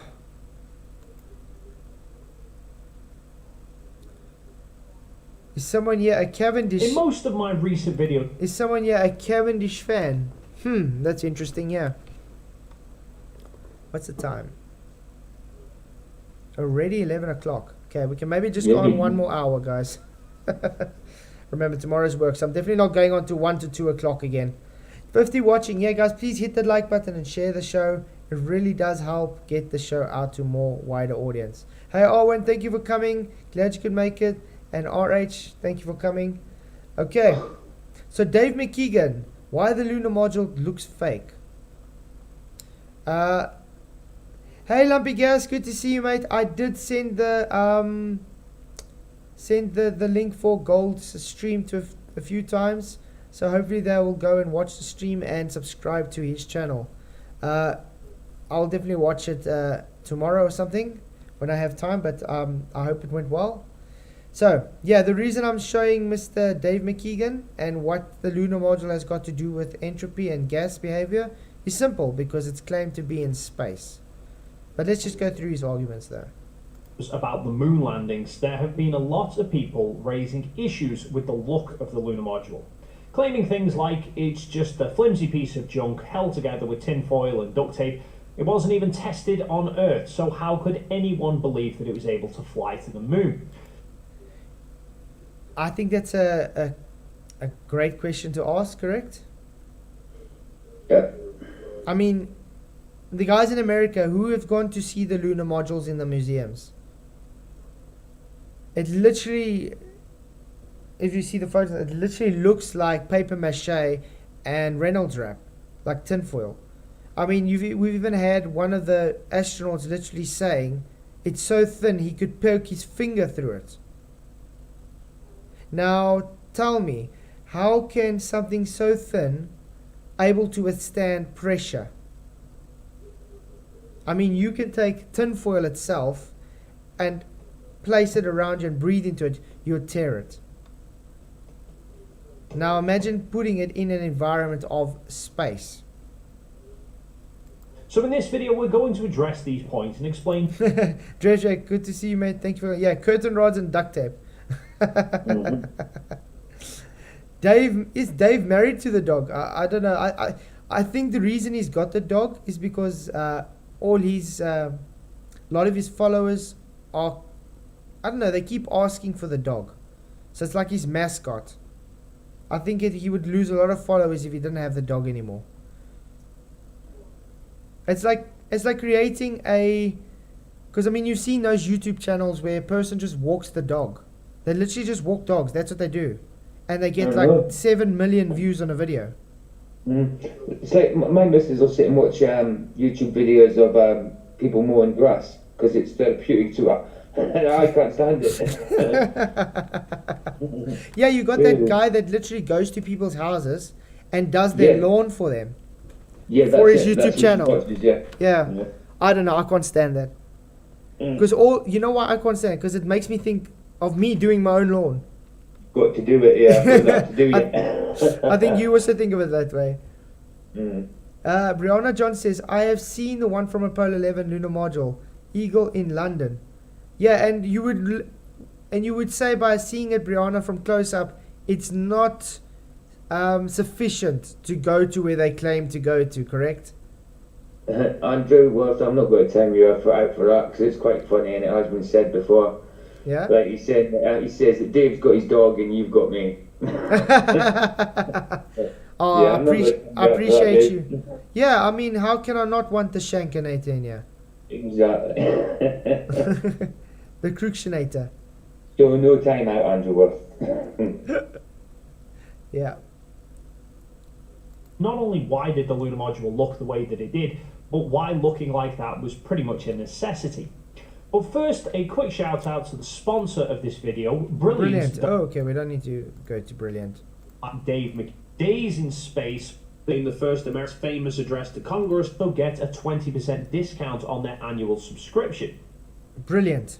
On the 25th of May 1961, President Kennedy gave his famous address to Congress announcing that he wanted humans on the moon by the end of the decade. You know, what if you... I've got a really big issue with that. By the end of the decade. I mean, NASA, guys, do you know NASA, before they started doing space, they did ocean. They were literally... And then they just stopped doing ocean sciences, or whatever they call it, and started concentrating on space for some odd reason. I mean, all the advancements they've ever done literally just happened in those 10 years. It's like, you can't get anything right for how many decades, and all of a sudden in 10 years you get everything right you just need to get right. And now, today, they still can't get right what they could get right that time. Doesn't make sense. Andrew says, do you want him drooped over your knee like that, though? No. A bit big for that. At least we can joke about things, guys. Yeah, definitely. Yeah, oceanologists. This address came up. I mean, did you guys know about that fund with NASA that they had where they tried to teach dolphins to talk? Wow. They paid some scientist, they literally got him, they got to get an island, he got his laboratory and everything, and they paid him and other scientists to try to teach dolphins to communicate with them, to talk with them. And, well, anyway, needless to say short, one of the women that was placed on there to look after one of the dolphins started giving the thing hand jobs. Yeah. Come on, Andrew, that's going a bit too far now. What's Andrew saying now? He's sitting and slobbering into your crotch. Some people would be that. Yeah, that's getting a bit far now, mate. Okay, Brianna, see you, Nana. Thank you for coming. Yeah, Blue Pill Devolution. While Nixon was overseeing Apollo, he was also advocating for the overthrow of an elected president in Chile. So trustworthy he was. Yeah, exactly. No script there at all. Only 20 days after Alan Shepard became the first American to reach space, and that wasn't even into orbit. Okay, first American to reach space, wasn't even into orbit, so then he didn't reach space. Correct? Mm-hmm. Where would we be considered space, Dave? Would that be low Earth orbit at least for space? So you would have to get into orbit to be considered to be in space. So going from that all the way to humans spending days in space whilst doing a 500,000 mile round trip to the moon and back and landing on it was quite a challenge. Now, if I can liken this to aviation, if getting humans into space is like the Wright brothers' first flight, and if getting them into orbit is like flying from one city to the next. Okay, so he says getting people to space is like the Wright brothers' first flying. Now, I would definitely say it's not that so. Yeah, better than gold. Hope you had a good show, mate. I did give you a link a few times in here.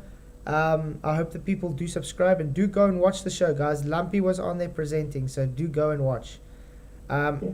Yeah, so the Wright brothers, I think, yeah, they knew the principle of flying, so they could get it. So likening that to what he's saying, going to space is total different. Because going to space would require you to literally go against natural law. Because space goes against natural law. It violates the second law of thermodynamics. So it's a false equivalence, mate. Planes do not violate any natural law. Space violates natural law. Then getting to the moon is like trying to cross the Atlantic for the first time. But NASA had at least already been spending the time since the late 50s coming up with designs and studies on the best ways to get to the moon. So scripted then, Dave. When did he claim they wanted to get them to the moon in that decade? After he's already just claimed that they've already started making designs and everything in the 50s? So they already planned it out beforehand, Dave. That's usually how scripts work. If people have plans to do something beforehand. So it was scripted then. This whole moon rubbish was scripted. Congratulations. Andrew Worth says, stop saying natural law like it means something. You telling me natural law doesn't exist and it doesn't mean anything? Debatable D, 1958 to 1961 is decades. Who said that's decades? I said they literally had like 10 years to get it right, according to J.F. Kennedy. Yeah, it's amazing how they think natural law doesn't exist. Next time you question yourself getting older, okay, then tell them, no, heck, I can't get older. That's natural law. Natural law doesn't exist. Entropy doesn't exist. So therefore, I'm not getting older. See if it works. of which they had three options: direct descent, Earth orbit rendezvous, and lunar orbit rendezvous. Now, the concept of direct descent is simply build a huge rocket that sent a single large craft all the way to the moon, that landed on it, it would then take back off and fly back to Earth. Wow. So that was their first idea, okay. What natural law? Natural law is a theory in ethics and philosophy and says that human processes intrinsic values that govern their reasoning and behavior. Yeah, that's a philosophical natural law. When we talk about natural law, we're talking about nature and its tendencies for things to happen. Like nature abhors a vacuum, that would be a natural law. You can't change it, it's a law of nature. Like high pressure to low pressure, entropy.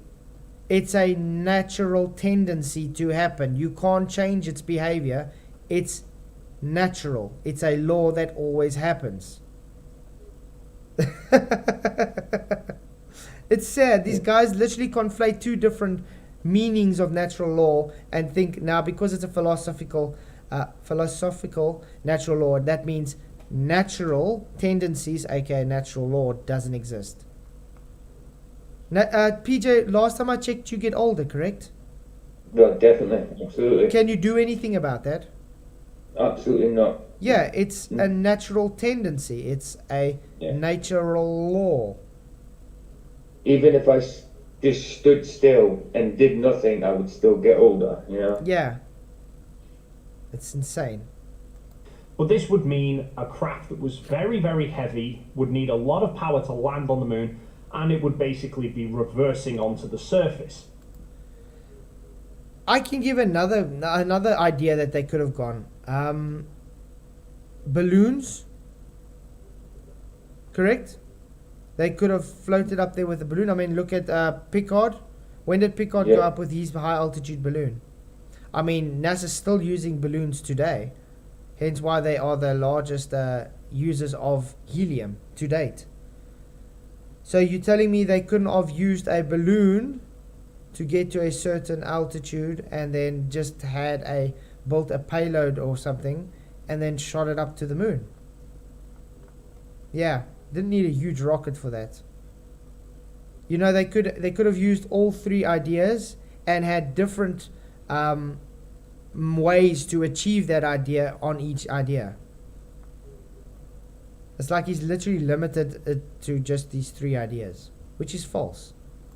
A craft of that size would also need an enormous rocket to get it up there, which NASA had drew designs for. They called it the Nova, but such a rocket was just deemed unsuitable. Most factories at the time weren't tall enough to be able to assemble such large stages. Cape Canaveral's launch facilities weren't big enough to accommodate such a rocket, which actually led to suggestions of them launching it from inside a hollowed out mountain in Hawaii. What the hell? Andrew says, give me an example of a natural law that isn't also a physical law. Huh? It's not my burden. You guys are saying there's no such thing as natural laws.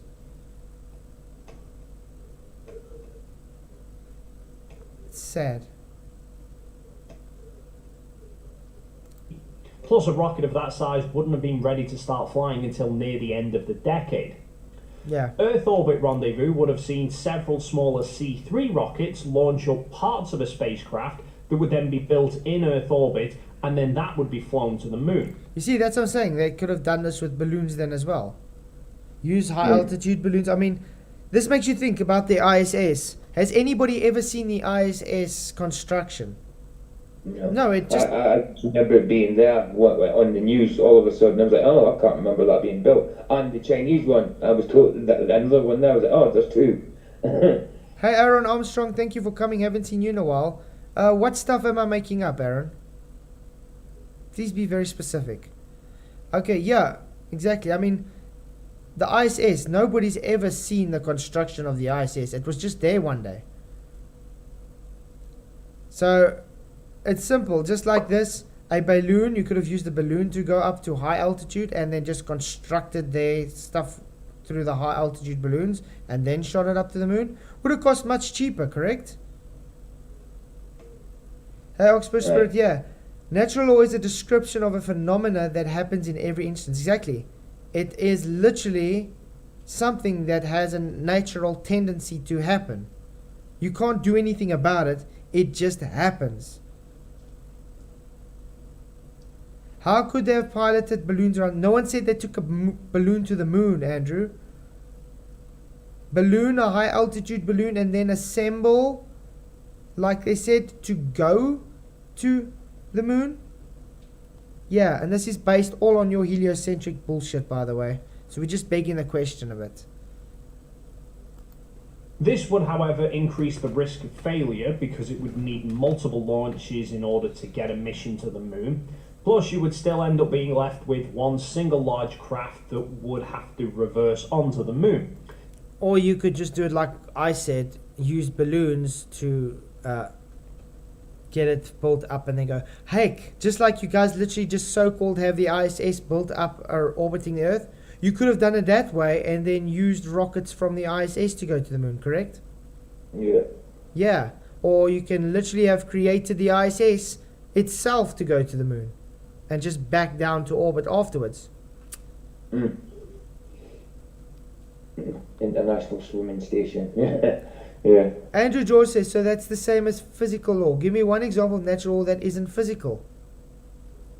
What is he talking about? All natural laws are physical. It's a tendency to happen. In physics, physical law, physics. Is this so difficult to understand? I mean, since when is entropy not physical? Yeah, what is the moon to be able to ascribe a distance to travel to it? Exactly, Taylor.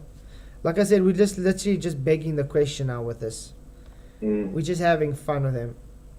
Balloons expand and pop. No shit, Sherlock. Entropy. Entropy slip. Congratulations. So, what happens if you go and claim there's no containment again? So the decision was taken in July of 1962 to go with Lunar Orbit Rendezvous, in which two craft would... He says, what's the point in calling them natural? Because it's a natural tendency to happen. That's why it's natural. Nature, you know, natural. So not synthetic, natural. be launched to the moon, one of which would land on the moon and then rendezvous back in lunar orbit afterwards. Okay. Such a design saved a lot of weight compared to the others because it required only a small craft to descend to the surface and take back off again, and this would then be jettisoned before the burn to return to Earth. Okay. So it didn't require a rocket as large as the Nova, however it did require a rocket larger than the C3 design. C3PO. So you're saying all natural laws are physical. So what's the distinction? If there is no distinction, then it's not pointless word to use, isn't it? A natural law is just a tendency for something to happen in nature. Simple as that, Andrew.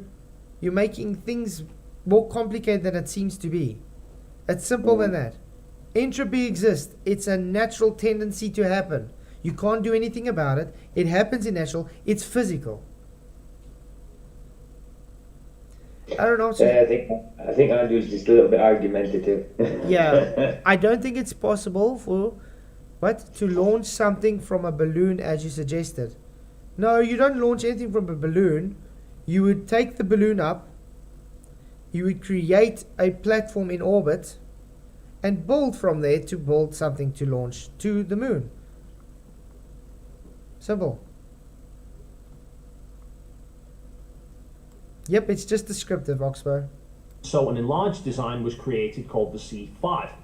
Now, while the Saturn V was a NASA design, it was built by numerous companies. The lunar module was designed and built by Grumman, but they had to... Have you guys noticed how Dave has lately just literally been doing space and flat Earth things? It's like he's literally just moved away from his actual niche. He used to just do camera optics and all that. I think he's just got past that because there's only so much you can talk about a camera, I guess. So, and I mean, he's literally been growing in subscribers and videos, views and stuff since he's been doing this. So, tell me again how Flat Earth is dying, guys. Design something which could function with the command module that was being built by North American Aviation. But it's good to see you too, Oren. Haven't seen you in a while, mate. Whilst being able to fit inside the S4B stage. Yeah, what's an orbit, Richard? Exactly. It's falling sideways. Yeah. And then they moan with us and say, oh, prove why things don't fall sideways. Where their own model dictates them to fall sideways when they orbit. Stupid. Crazy. That was being built by Douglas. All while trying to work to the outline set by NASA for a... That's true, Jeff. Big money in glow bullshit. That's why they get pushed all over the place, where channels like us, we only get our names out there from other platforms, really, and if they do content on us. Right. Craft that could carry 2 astronauts down onto a rocky, uneven surface, support them there for 2 days, and then get them back into orbit while sticking to some very tight weight limits. Otherwise, the Saturn V might not have had enough power to get it all to the moon. So Grumman really couldn't afford any luxuries for their design. Everything had to be a matter of function over form. Each aspect was just about getting the job done with the least amount of weight possible. Makes sense. So in other words, he wanted the thing to be as light as possible, just be functional and fit inside there. So they decided to make it a paper mache and tin foil. Congratulations. All from NASA, whose task was just about getting a human to the moon. Nothing more. Didn't need to be fancy, it didn't need to be armies of people or stuff to build outposts. It was just about completing the journey. Now, I earlier likened travelling to the moon to flying over the Atlantic, because they really were the same concept first time round. Really? These days, thousands of us fly across... Wow. What are they showing en route here, guys? Is this a globe that they're showing? No, definitely not. The Atlantic each and every day, in about 7 hours whilst we're lounging back, watching TV and sipping cocktails. But Charles Lindbergh was the first person to cross the Atlantic in the spirit of St. Louis, which took him 33 hours all by himself in a plane that was custom built and designed just for making that flight. Yeah, make it as light as possible. Congratulations. That's usually what happens. If you make it lighter, you usually use less fuel. I mean, you only have a limited amount of fuel you can use. So the lighter you make it, the less fuel you use. It's quite common sense. It had a completely stripped back approach in order to save weight and fuel. And to most people looking at that these days, it looks flimsy and thrown together.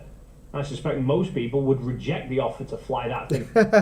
Rocket Man, what happens when you fart? He says, my wife complains.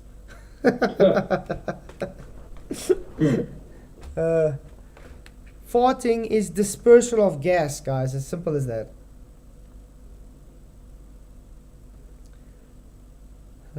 Across the Atlantic, even if they were getting paid. Yeah.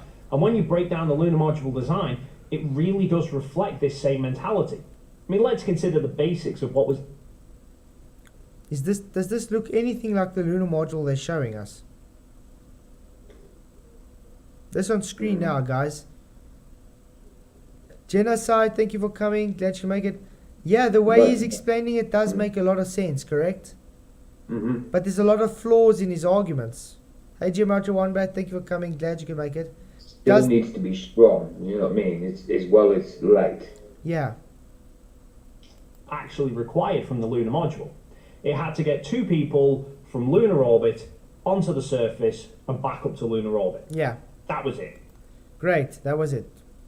So, in other words, it was just meant to just take it into on the moon and back up again. It was only ever intended to be used in space, and it was only ever landing in 1/6 of Earth gravity. Yeah, the structure on the foil, Andrew, but what's the thickness of that structure, mate? Just take a listen. So it didn't need to conform to any aerodynamic considerations, and the stress loads it was facing would be far less than anything it would have experienced on Earth, which is why it was never test flown on Earth. He says the stress loads would not... Sorry? Test loads in a vacuum is much more comparative than what it is here in an atmospheric environment. He does know that, correct? Why does he think they go through so much trouble to create a spacesuit? Why would a spacesuit be more thicker and use like 11 layers of fabric, and the LM you travel in is literally so thin you can stick your finger through it? What's the logic behind this, guys? Do you understand why I say his logic is flawed? Yeah, and It's you've stupid. got a lunar lander, a lunar rover in there somewhere as well, you know? But think about this as well. They moaning that there's so much space debris flying around. The moon's surface, literally that sand, is so fine that it cuts through everything. Even their suits that they have dust in their lungs and stuff. Through all that. How in the bloody hell is it not going to puncture the LM? Exactly. Little fine meteorites and rubbish as well floating around everywhere. Tell us that, Mr. Dave, because we literally have an astronaut on video saying it's so thin he can stick his finger through the LM. You telling me that can take the stresses of a vacuum? Come on, man. Get real. Hey, Carpark Surface, thank you for coming. Glad you can... What's stress from a vacuum? Remember, the vector stress from a vacuum is outwards, not inwards. It's totally opposite to what we would experience here on Earth. So, if you put a very low pressure system in, it's still having pressure out. It has tons of pressure outwards. Now, if it had to get a rip or a tear for any kind, just even a astronaut just moving with his spacesuit and it just touches it and rips it open. Remember, the guy literally says you can push it with your finger a hole through it. It would rupture and it would explode outwards because the gas inside would fill the available space. Therefore, no LM, all the astronauts dead. Hey GFB45, good to see you. Thank you for coming. So yeah, it's very stupid argument actually. Because it didn't need to. To allow it to be test flown on Earth would have forced the design to be strong enough to be able to handle Earth's gravity and atmosphere. Everything of that design was done with low gravity and no air resistance in mind. In 1/6 gravity... So why didn't they do it in a creative vacuum environment to test it then, Dave? When was the Sandusky, Ohio, what's the name, created? The vacuum place, I have no idea.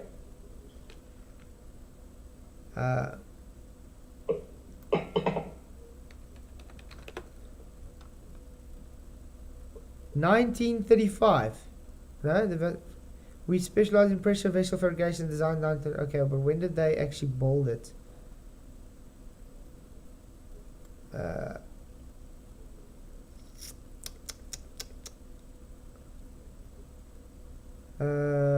Let's see. Chamber. Sandusky vacuum chamber. When was it built?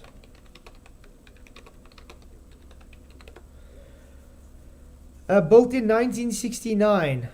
So they still could have used it before going to the moon. If they wanted to. They could have just waited. Correct? Because I think they went to the moon in 67, correct? Is it 67? I actually thought it was 69. So it's 67. When in 69? When did 62? we go? That's what I thought. Go to the moon. We haven't been to the toilet since 1972. In July 1969, humans landed. Okay, they went to 1916 the same year. 69 to 72, that's what I thought, yeah. So they could have first tested in Sandusky then. Yeah. McKeegan. So they could have tested it on Earth in the Sandusky, Ohio vacuum chamber and then taken it to the moon. Because it was built the same year. Why didn't they? Oh, I know, because if they did, it would fall apart. You see, these are the little holes that this guy's bring up, his arguments. He loves sounding very intelligent to gullible audience, to say, this is the reason for this is the reason for that, and they don't look past, listen here, your argument is flawed. They just take it as it is. Sandusky was built at first for nuke testing, they claim. Wow. But the point is, it was still a vacuum in 1969 built, and he claimed they didn't need to test on Earth because of the environment. Yet they had the environment to sort of test it. Yes, they can't get the ultra vacuum, but it's close enough, I would say. Yeah. Everything weighs less. The hull of the lunar module was made of aluminium that was barely a few millimeters thick in most places because it was only ever being used in space and it was only being pressurized to 5 psi. So only a few millimeters thick of aluminium. So in other words, a tin can. He does know, even if you just have 5 psi in that tin can, if you go to an ultra vacuum, what happens to that 5 psi? It's going to expand, correct? And the volume is not going to change, so the pressure is going to increase. Yeah. Brianna says the Apollo 11 module Eagle is a replica thing at the Science Museum. I also like the National Space Center in Leicester, both interesting for a day out in the UK. Oh, so they just got the replica there. Okay, makes sense. So then that one's probably paper mache and tinfoil. That's only a few miles away from here, Leicester. It's not too far from here. Whereas the command module was an aluminium alloy honeycomb up to 2.5 inches thick. Yeah. And aluminium, what's the melting point of aluminium? I wonder what it is. Let's check it out.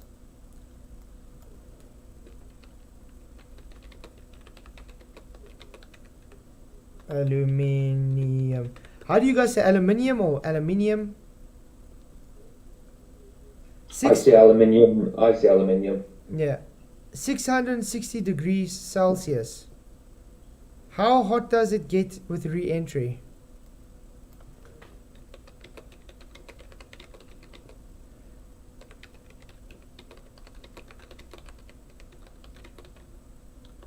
Into Earth. 1477 degrees Celsius. Wow, so it should have melted. Aluminium, 660 degrees Celsius.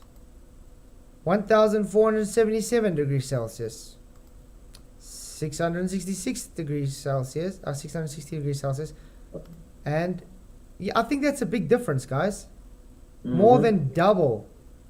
And he says it's built out of aluminium. Now, just because it's honeycombed doesn't mean it's not going to melt. Correct? Of course. I find that a bit suspect. Definitely. He says the aluminium isn't exposed to the heat of re-entry. That's why it has heat shields. Okay, what did they use for the heat shields, Andrew? Let's see. What was used for the heat shield of the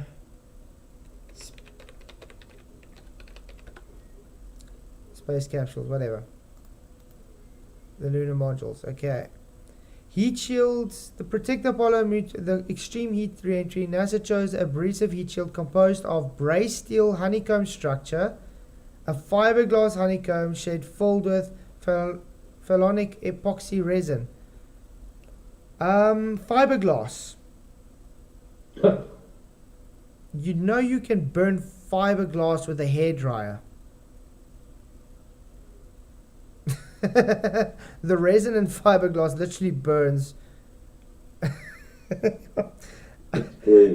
So because it's a honeycomb structure, they have the aluminium with fiberglass honeycomb and filled with phenolic epoxy resin.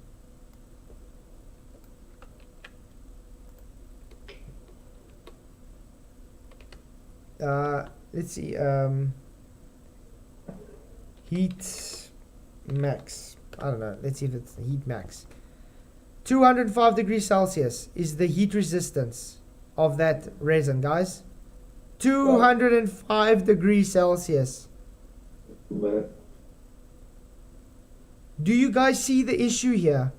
The thing you guys are claiming they're using as a heat shield has less properties of a heat shield than it does for the aluminium.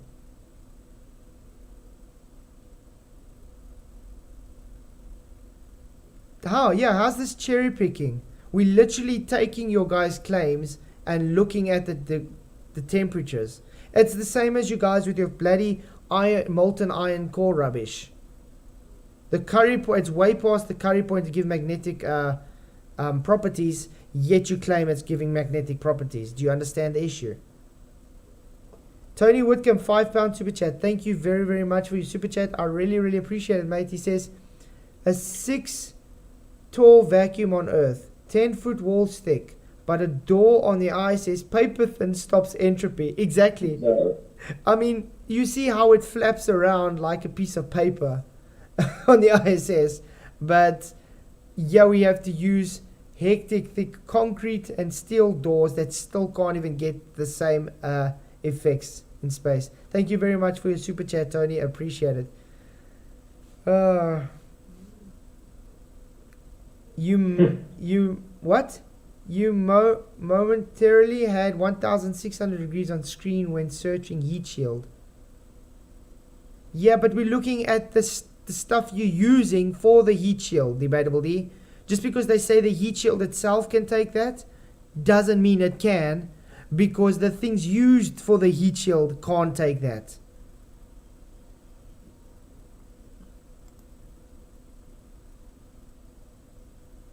From the extreme heat of re-entry, abrasive heat shield composed of brazed steel, honeycomb structure. Okay, let's see, brazed steel. Let's see, what is the heat maximum for that? Probably about 1200. That's a guess. 840, so 450 degrees Celsius. That's doing far too much. This is sad. Everything you guys are using for your heat shield is worse than the aluminium.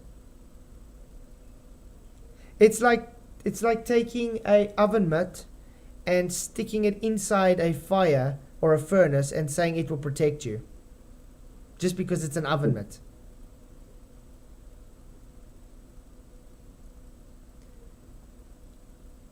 Okay, temperature of the heat shield. What did he say? I must check out. Look at the temperature is of the heat shield structure and components. Yeah, Debatable D, I'm looking at the stuff that it's made out of. Let's maybe go into the Smithsonian thing and read it.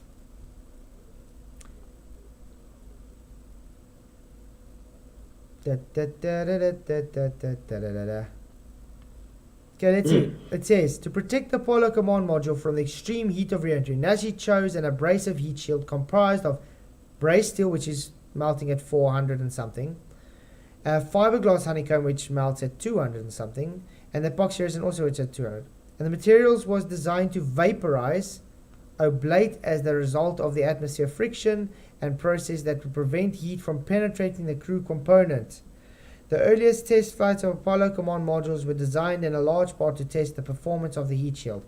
You do understand how heat transfer works. So if you're using a honeycomb structure and you want it literally to be obliterated, you know it creates more heat because of the honeycomb structure. When you guys create a barbecue, a fire outside, when you have those air pockets in there, it creates more heat. So the honeycomb is not making it better, it's making it worse. The heat shield section is from the air blunt end, shield from Apollo command module, which was flown on the unmanned, the second unmanned suborbital flight, whatever, it doesn't matter, I don't really care about that. We want to know about its heat, okay? And it just says, materials, brazed steel, fiberglass, and phonic resin, and all of them don't get close to the needed temperatures. There we go, that's how it looks, guys. You telling me that would keep it burning from re-entry? That's insane. And anybody that believes this nonsense. Sasquatch, hey, good to see you, man. He says, Flatsword, air pockets explode in a vacuum. True. Yeah. Plastic would just burn away within seconds. Exactly, Jeff. How's that drivel? Andrew, have you ever made a fire before? Have you ever even tried to braai something or do a barbecue, as they say? That honeycomb structure that they're putting there literally generates more heat. This is insane. You guys are idiots. I got no other words for you. It's literally insane. It's idiotic. I mean, it's made to burn away. So when it literally burns away, it's creating more heat on the aluminium, which literally in turn melts the aluminium. Because it had to contend with re-entering Earth's atmosphere. And yes, the lunar module was made of aluminium, not aluminium foil. There are plenty of documentation photographs of the lunar module during its construction without any of the panels or the foil, which clearly shows a complete inner pressure hull. Yeah, the aluminium at few millimeters thick, as you put it. Like the astronaut said, he can literally stick his fingers through it. Yeah. I mean, I would be scared. I wouldn't be an astronaut if space was real, going into a vacuum with something that's just covering me that's that thick. Like, I mean, I'd be too scared to do that. You wouldn't want to move, would you? Yeah. At all. Yeah. Jeff Gass said. I'll go through it. Jeff Gass said exactly. Ever seen a car fire? Yeah. Mm. What happens when it gets more air, more oxygen? Yeah, it's insane. Slipsrow says, are there heat-resistant suits in existence? Yes, but even the heat-resistant suits burn up. Hey, Chow and Cat, good to see you. Thank you for coming. I also wanted to laugh at that. Not in aluminium foil, in aluminium can. So we can contain the heat from a nuclear reactor material. Science is a complex subject. Weird, eh? Yeah, but you see how they keep in a nuclear reactor, keeping it cool, they use water because it's a good insulator. They don't have water on this craft. They would put a lot of weight. Mm-hmm. Now, on Earth, the entire lunar module weighed 16,000 kilos. In Moon's gravity, it weighed only 2,700 kilos. So the materials didn't need to be as strong. Exactly, Sasquatch. Like I said, yeah, the reactor has water and concrete because water is a very good insulator. To deal with the landing forces. As for the whole foil and tape, yes, it looks like a slapdash job. But again, it was actually about practicality. The lunar module would spend pretty much the entire mission in sunlight. Wow. In sunlight. Congratulations. Aluminium melts at 660 degrees Celsius. Hey, Chow and Cat. Woo! Member for 1 month. It's good to see you. Thank you for being a member. Really appreciate it. Yeah, television, there's so much things wrong with the melting points. Not one thing makes sense, yet they claim it to work. Just because, why? Because they say so. Andrew again. No, they use water because it absorbs a lot of heat and stray neutrons, not because it's a good insulator. You literally just made my point. It absorbs a lot of heat. What do you think insulator is, you moron? What isn't a good insulator? You just literally said it absorbs a lot of heat. That's insulation. Oh man, he's... Now, in space, there's no air to transfer heat. The heating of objects comes directly from absorbing sunlight or conduction through being in contact with other objects that have absorbed sunlight. The lunar module couldn't just be left as a complete pressure hull. Sasquatch says, Andrew Worth, so if water doesn't go above 212, it doesn't behave as an insulator. Exactly. Yeah. Because it would have absorbed too much sunlight and it would overheat. So the thermal materials were needed to regulate the amount of sunlight absorption. But using materials like metal sheets or thermal panels whilst looking neater would have added a lot more weight without offering any benefit in space over using thin foil. So his argument is, guys, it looks rubbish because it was meant to look rubbish. Nice.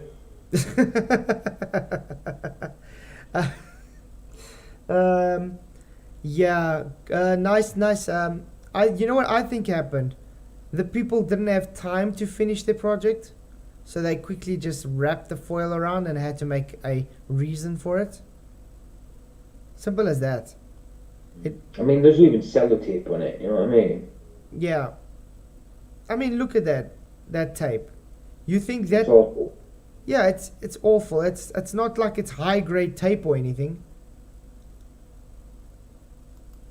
And while the crumple material does look quite nice, he says, an insulator doesn't absorb heat. Exactly. Yeah, it keeps the heat from being transmitted, Andrew. So it insulates the heat. Do you know how arc reactor even works, Andrew? A nuclear reactor. Wow. And you'd be forgiven for thinking it was just thrown on there willy-nilly. The crumpling was actually very intentionally and carefully thought out. As mentioned earlier, the only way that heat could transfer to the hull is by direct contact with the foil. And while... Again, Andrew, an insulator doesn't absorb heat. No, exact opposite. It holds the heat. That's what water does. It keeps the heat from going out. SMN says, Rocket Man claims the scientific evidence for gas affected by conceptual space time bending. Yeah. Andrew, a water bath stops heat from transmitting above 212. It will go to 212 but not above. The steam gets released. Exactly. I don't see what his problem is. He is a special kind of stupid lumpy. The foil is very reflective and would reflect most of the sunlight away. Some of the light would still be absorbed. So by crumpling up the material rather than laying it out smoothly, it actually reduced the amount of contact area with the hull and so reduced how much heat was transferring to the hull. Or you just could have painted it white. Yeah, white reflects light, correct? So if it's in direct sunlight and you made it white, you wouldn't really need to worry about all this rubbish tinfoil, would you? And you would save weight as well, because you just made the would have craft never white. Obviously worked on Earth because the Earth's atmosphere would have ripped all the foil clean off. Yeah, or you just could have made the craft white, and you would have saved money, time, and weight. Which is why it was never tested on Earth. But then, just because it wasn't tested on Earth doesn't mean it wasn't tested. It actually went through 3 separate test flights before it ever touched the moon. It first flew on board Apollo 5, which was inside a capsule. Congratulations, okay. It was a completely unmanned flight specifically to test the lunar module's functions. It then did a manned test flight on Apollo 9, which stayed in Earth orbit, which was done to test the docking with the command module. Stayed in Earth orbit, so not space then. Congratulations, okay. The flight controls, the firing of the ascent engine, and even conducting a spacewalk between the two craft. Hey, Mr. Scholar, good to see you, mate. Thank you for popping by. I'm glad you could make it, even though we are literally going to end now. Hey, TMM, thank you for coming, man. Glad you could make it. And Alan Mikkel, good to see you. To ensure that it was possible to do in case they ever had an emergency where they couldn't use the tunnel. And then again, it was tested on Apollo 10, which took it all the way to lunar orbit and descended to just 50 miles above the moon's surface. Weird how they're using stock motion here. Stop motion. Look how jittery it is. It all the way to lunar orbit and descended to just 50 miles above the moon's surface. It's done with stop motion, Dave. Stop motion. You know how stop motion, Dave, works? Remember, you are an expert in camera photography. You should know how stop motion works. Why would they need to do stop motion if it's real? A real video. essentially acting as a dress rehearsal for Apollo 11, and allowed them to get some close-up images of Apollo 11 landing site as well. Wow. You can give that exact thing by making a model and taking a photo of it. So whilst the lunar module certainly looks very bizarre, it was actually done for carefully thought out reasons to create a craft that was as functional as possible with the minimal amount of weight, knowing that it was not going to be constrained by any earthly factors. In reality, if NASA were faking all of this, surely they wouldn't have concocted such a Frankenstein-looking machine. They'd have taken the same route as Hollywood and made some fancy And he shows Space Odyssey. Congratulations. While ignoring that Kubrick was literally with the Apollo guys, NASA, great friends. Disney and all, they were all literally pals, mate. You know why? Because it's all together. Look like paint with air bubbles in it. Yeah, I mean, you can literally recreate that with some very fine sand and water. Like the beach, you get those little air bubbles that come up when the water recedes from the beach. You get the same kind of effect. You just use very fine sand, you can get that effect. Heck, I've seen people use static electricity and fine powder to give that effect. futuristic looking streamline machine. Weirdly, the fact that it looks so... What did we just see here? Such a Frankenstein looking machine. They'd have taken the same route as Hollywood and made some fancy futuristic looking street. What the hell? Does this look realistic? Line machine. Weirdly, the fact... Wait, I've got to go back there. This doesn't look right. XL5. That's Thunderbirds. Ah, Thunderbirds. Yeah. Okay. I want to say, yeah. Why is he showing that then? Yeah, you can tell it looks real because it looks so fake. He said. He just said that exactly, Lumpy. It looks so real because it looks so fake. Line machine. Weirdly, the fact that it looks so fake sort of validates the fact that it was real. Wow, he did say that as well. He said it. Oh, Elon Musk kind of statement. It looks so fake that it must be real. So it validates it because it looks so fake. So he's literally conceding, guys, it looks fake. Yeah, I mean, there's no denying that. I mean, I don't think anybody can deny it looks terrible. So, Dave McKeegan, conceding it looks fake is you conceding it's not real. Congratulations. Because usually when you take photos with a camera or a video, it looks real, correct? Not fake. Yeah. And if it looks fake, that usually means it's doctored, correct? Aye. Yeah. Hey, Flat Earth Canada, thank you for coming. Sorry, unfortunately, I'm literally going to end the stream now. I can't go on much longer because I've got work tomorrow. But anyway, that is going to conclude this video. As always, please feel free to leave your thoughts in the comments down below. Yes, please Thank do. you once again to Brilliant. And please do hit that like and subscribe. Yeah, just too many errors with their whole, what's the name? Lotion, anything to round off? Nah, man, I'm good. Listen, no. I've been doing homework and doing a whole bunch of shit. But it was good to have you in, Lotion. Definitely. Appreciate you guys. Always appreciate you coming in, mate. And PJ. Yeah, no, I'm good. Yeah, it just goes to show you that I don't know. I mean, it's like some of them know that some of them got to know that it's not that lunar especially that lunar module can't be real. Do you know what I mean? They must know it's not real. Yeah. But defending it like that, I mean, come on, he actually said it. It's got to be real because it looks so fake. I mean, I can't believe he actually said it. It's mental. Exactly. It just shows you the delusion and how the indoctrination has got them. You know what I mean? Yeah. Sorry, it's just Alan Miguel. Oh, he says, when are you streaming again? I'm hooked. I'm happy you hooked. It's good to see him. Thank you for the support. I stream practically every single night, man. 9 o'clock Central African time. The only times I do not stream is Tuesday nights, because that's my off night. Otherwise, Monday, Wednesday, Thursday, Friday, Saturday, and Sunday. Usually around 9 o'clock, sometimes 11 o'clock. It all depends on the power issues. Subject change. Yeah, subject to change. But yeah, it's practically every single night. Tomorrow night, it's going to be 9 o'clock again. So hope to see you there tomorrow. So thanks again for coming. Thanks, PJ, for coming. Thank you for pushing it through with your headache. No problem. I see. It's not so bad now. It's not so bad. I see the laughing helped my voice out of it.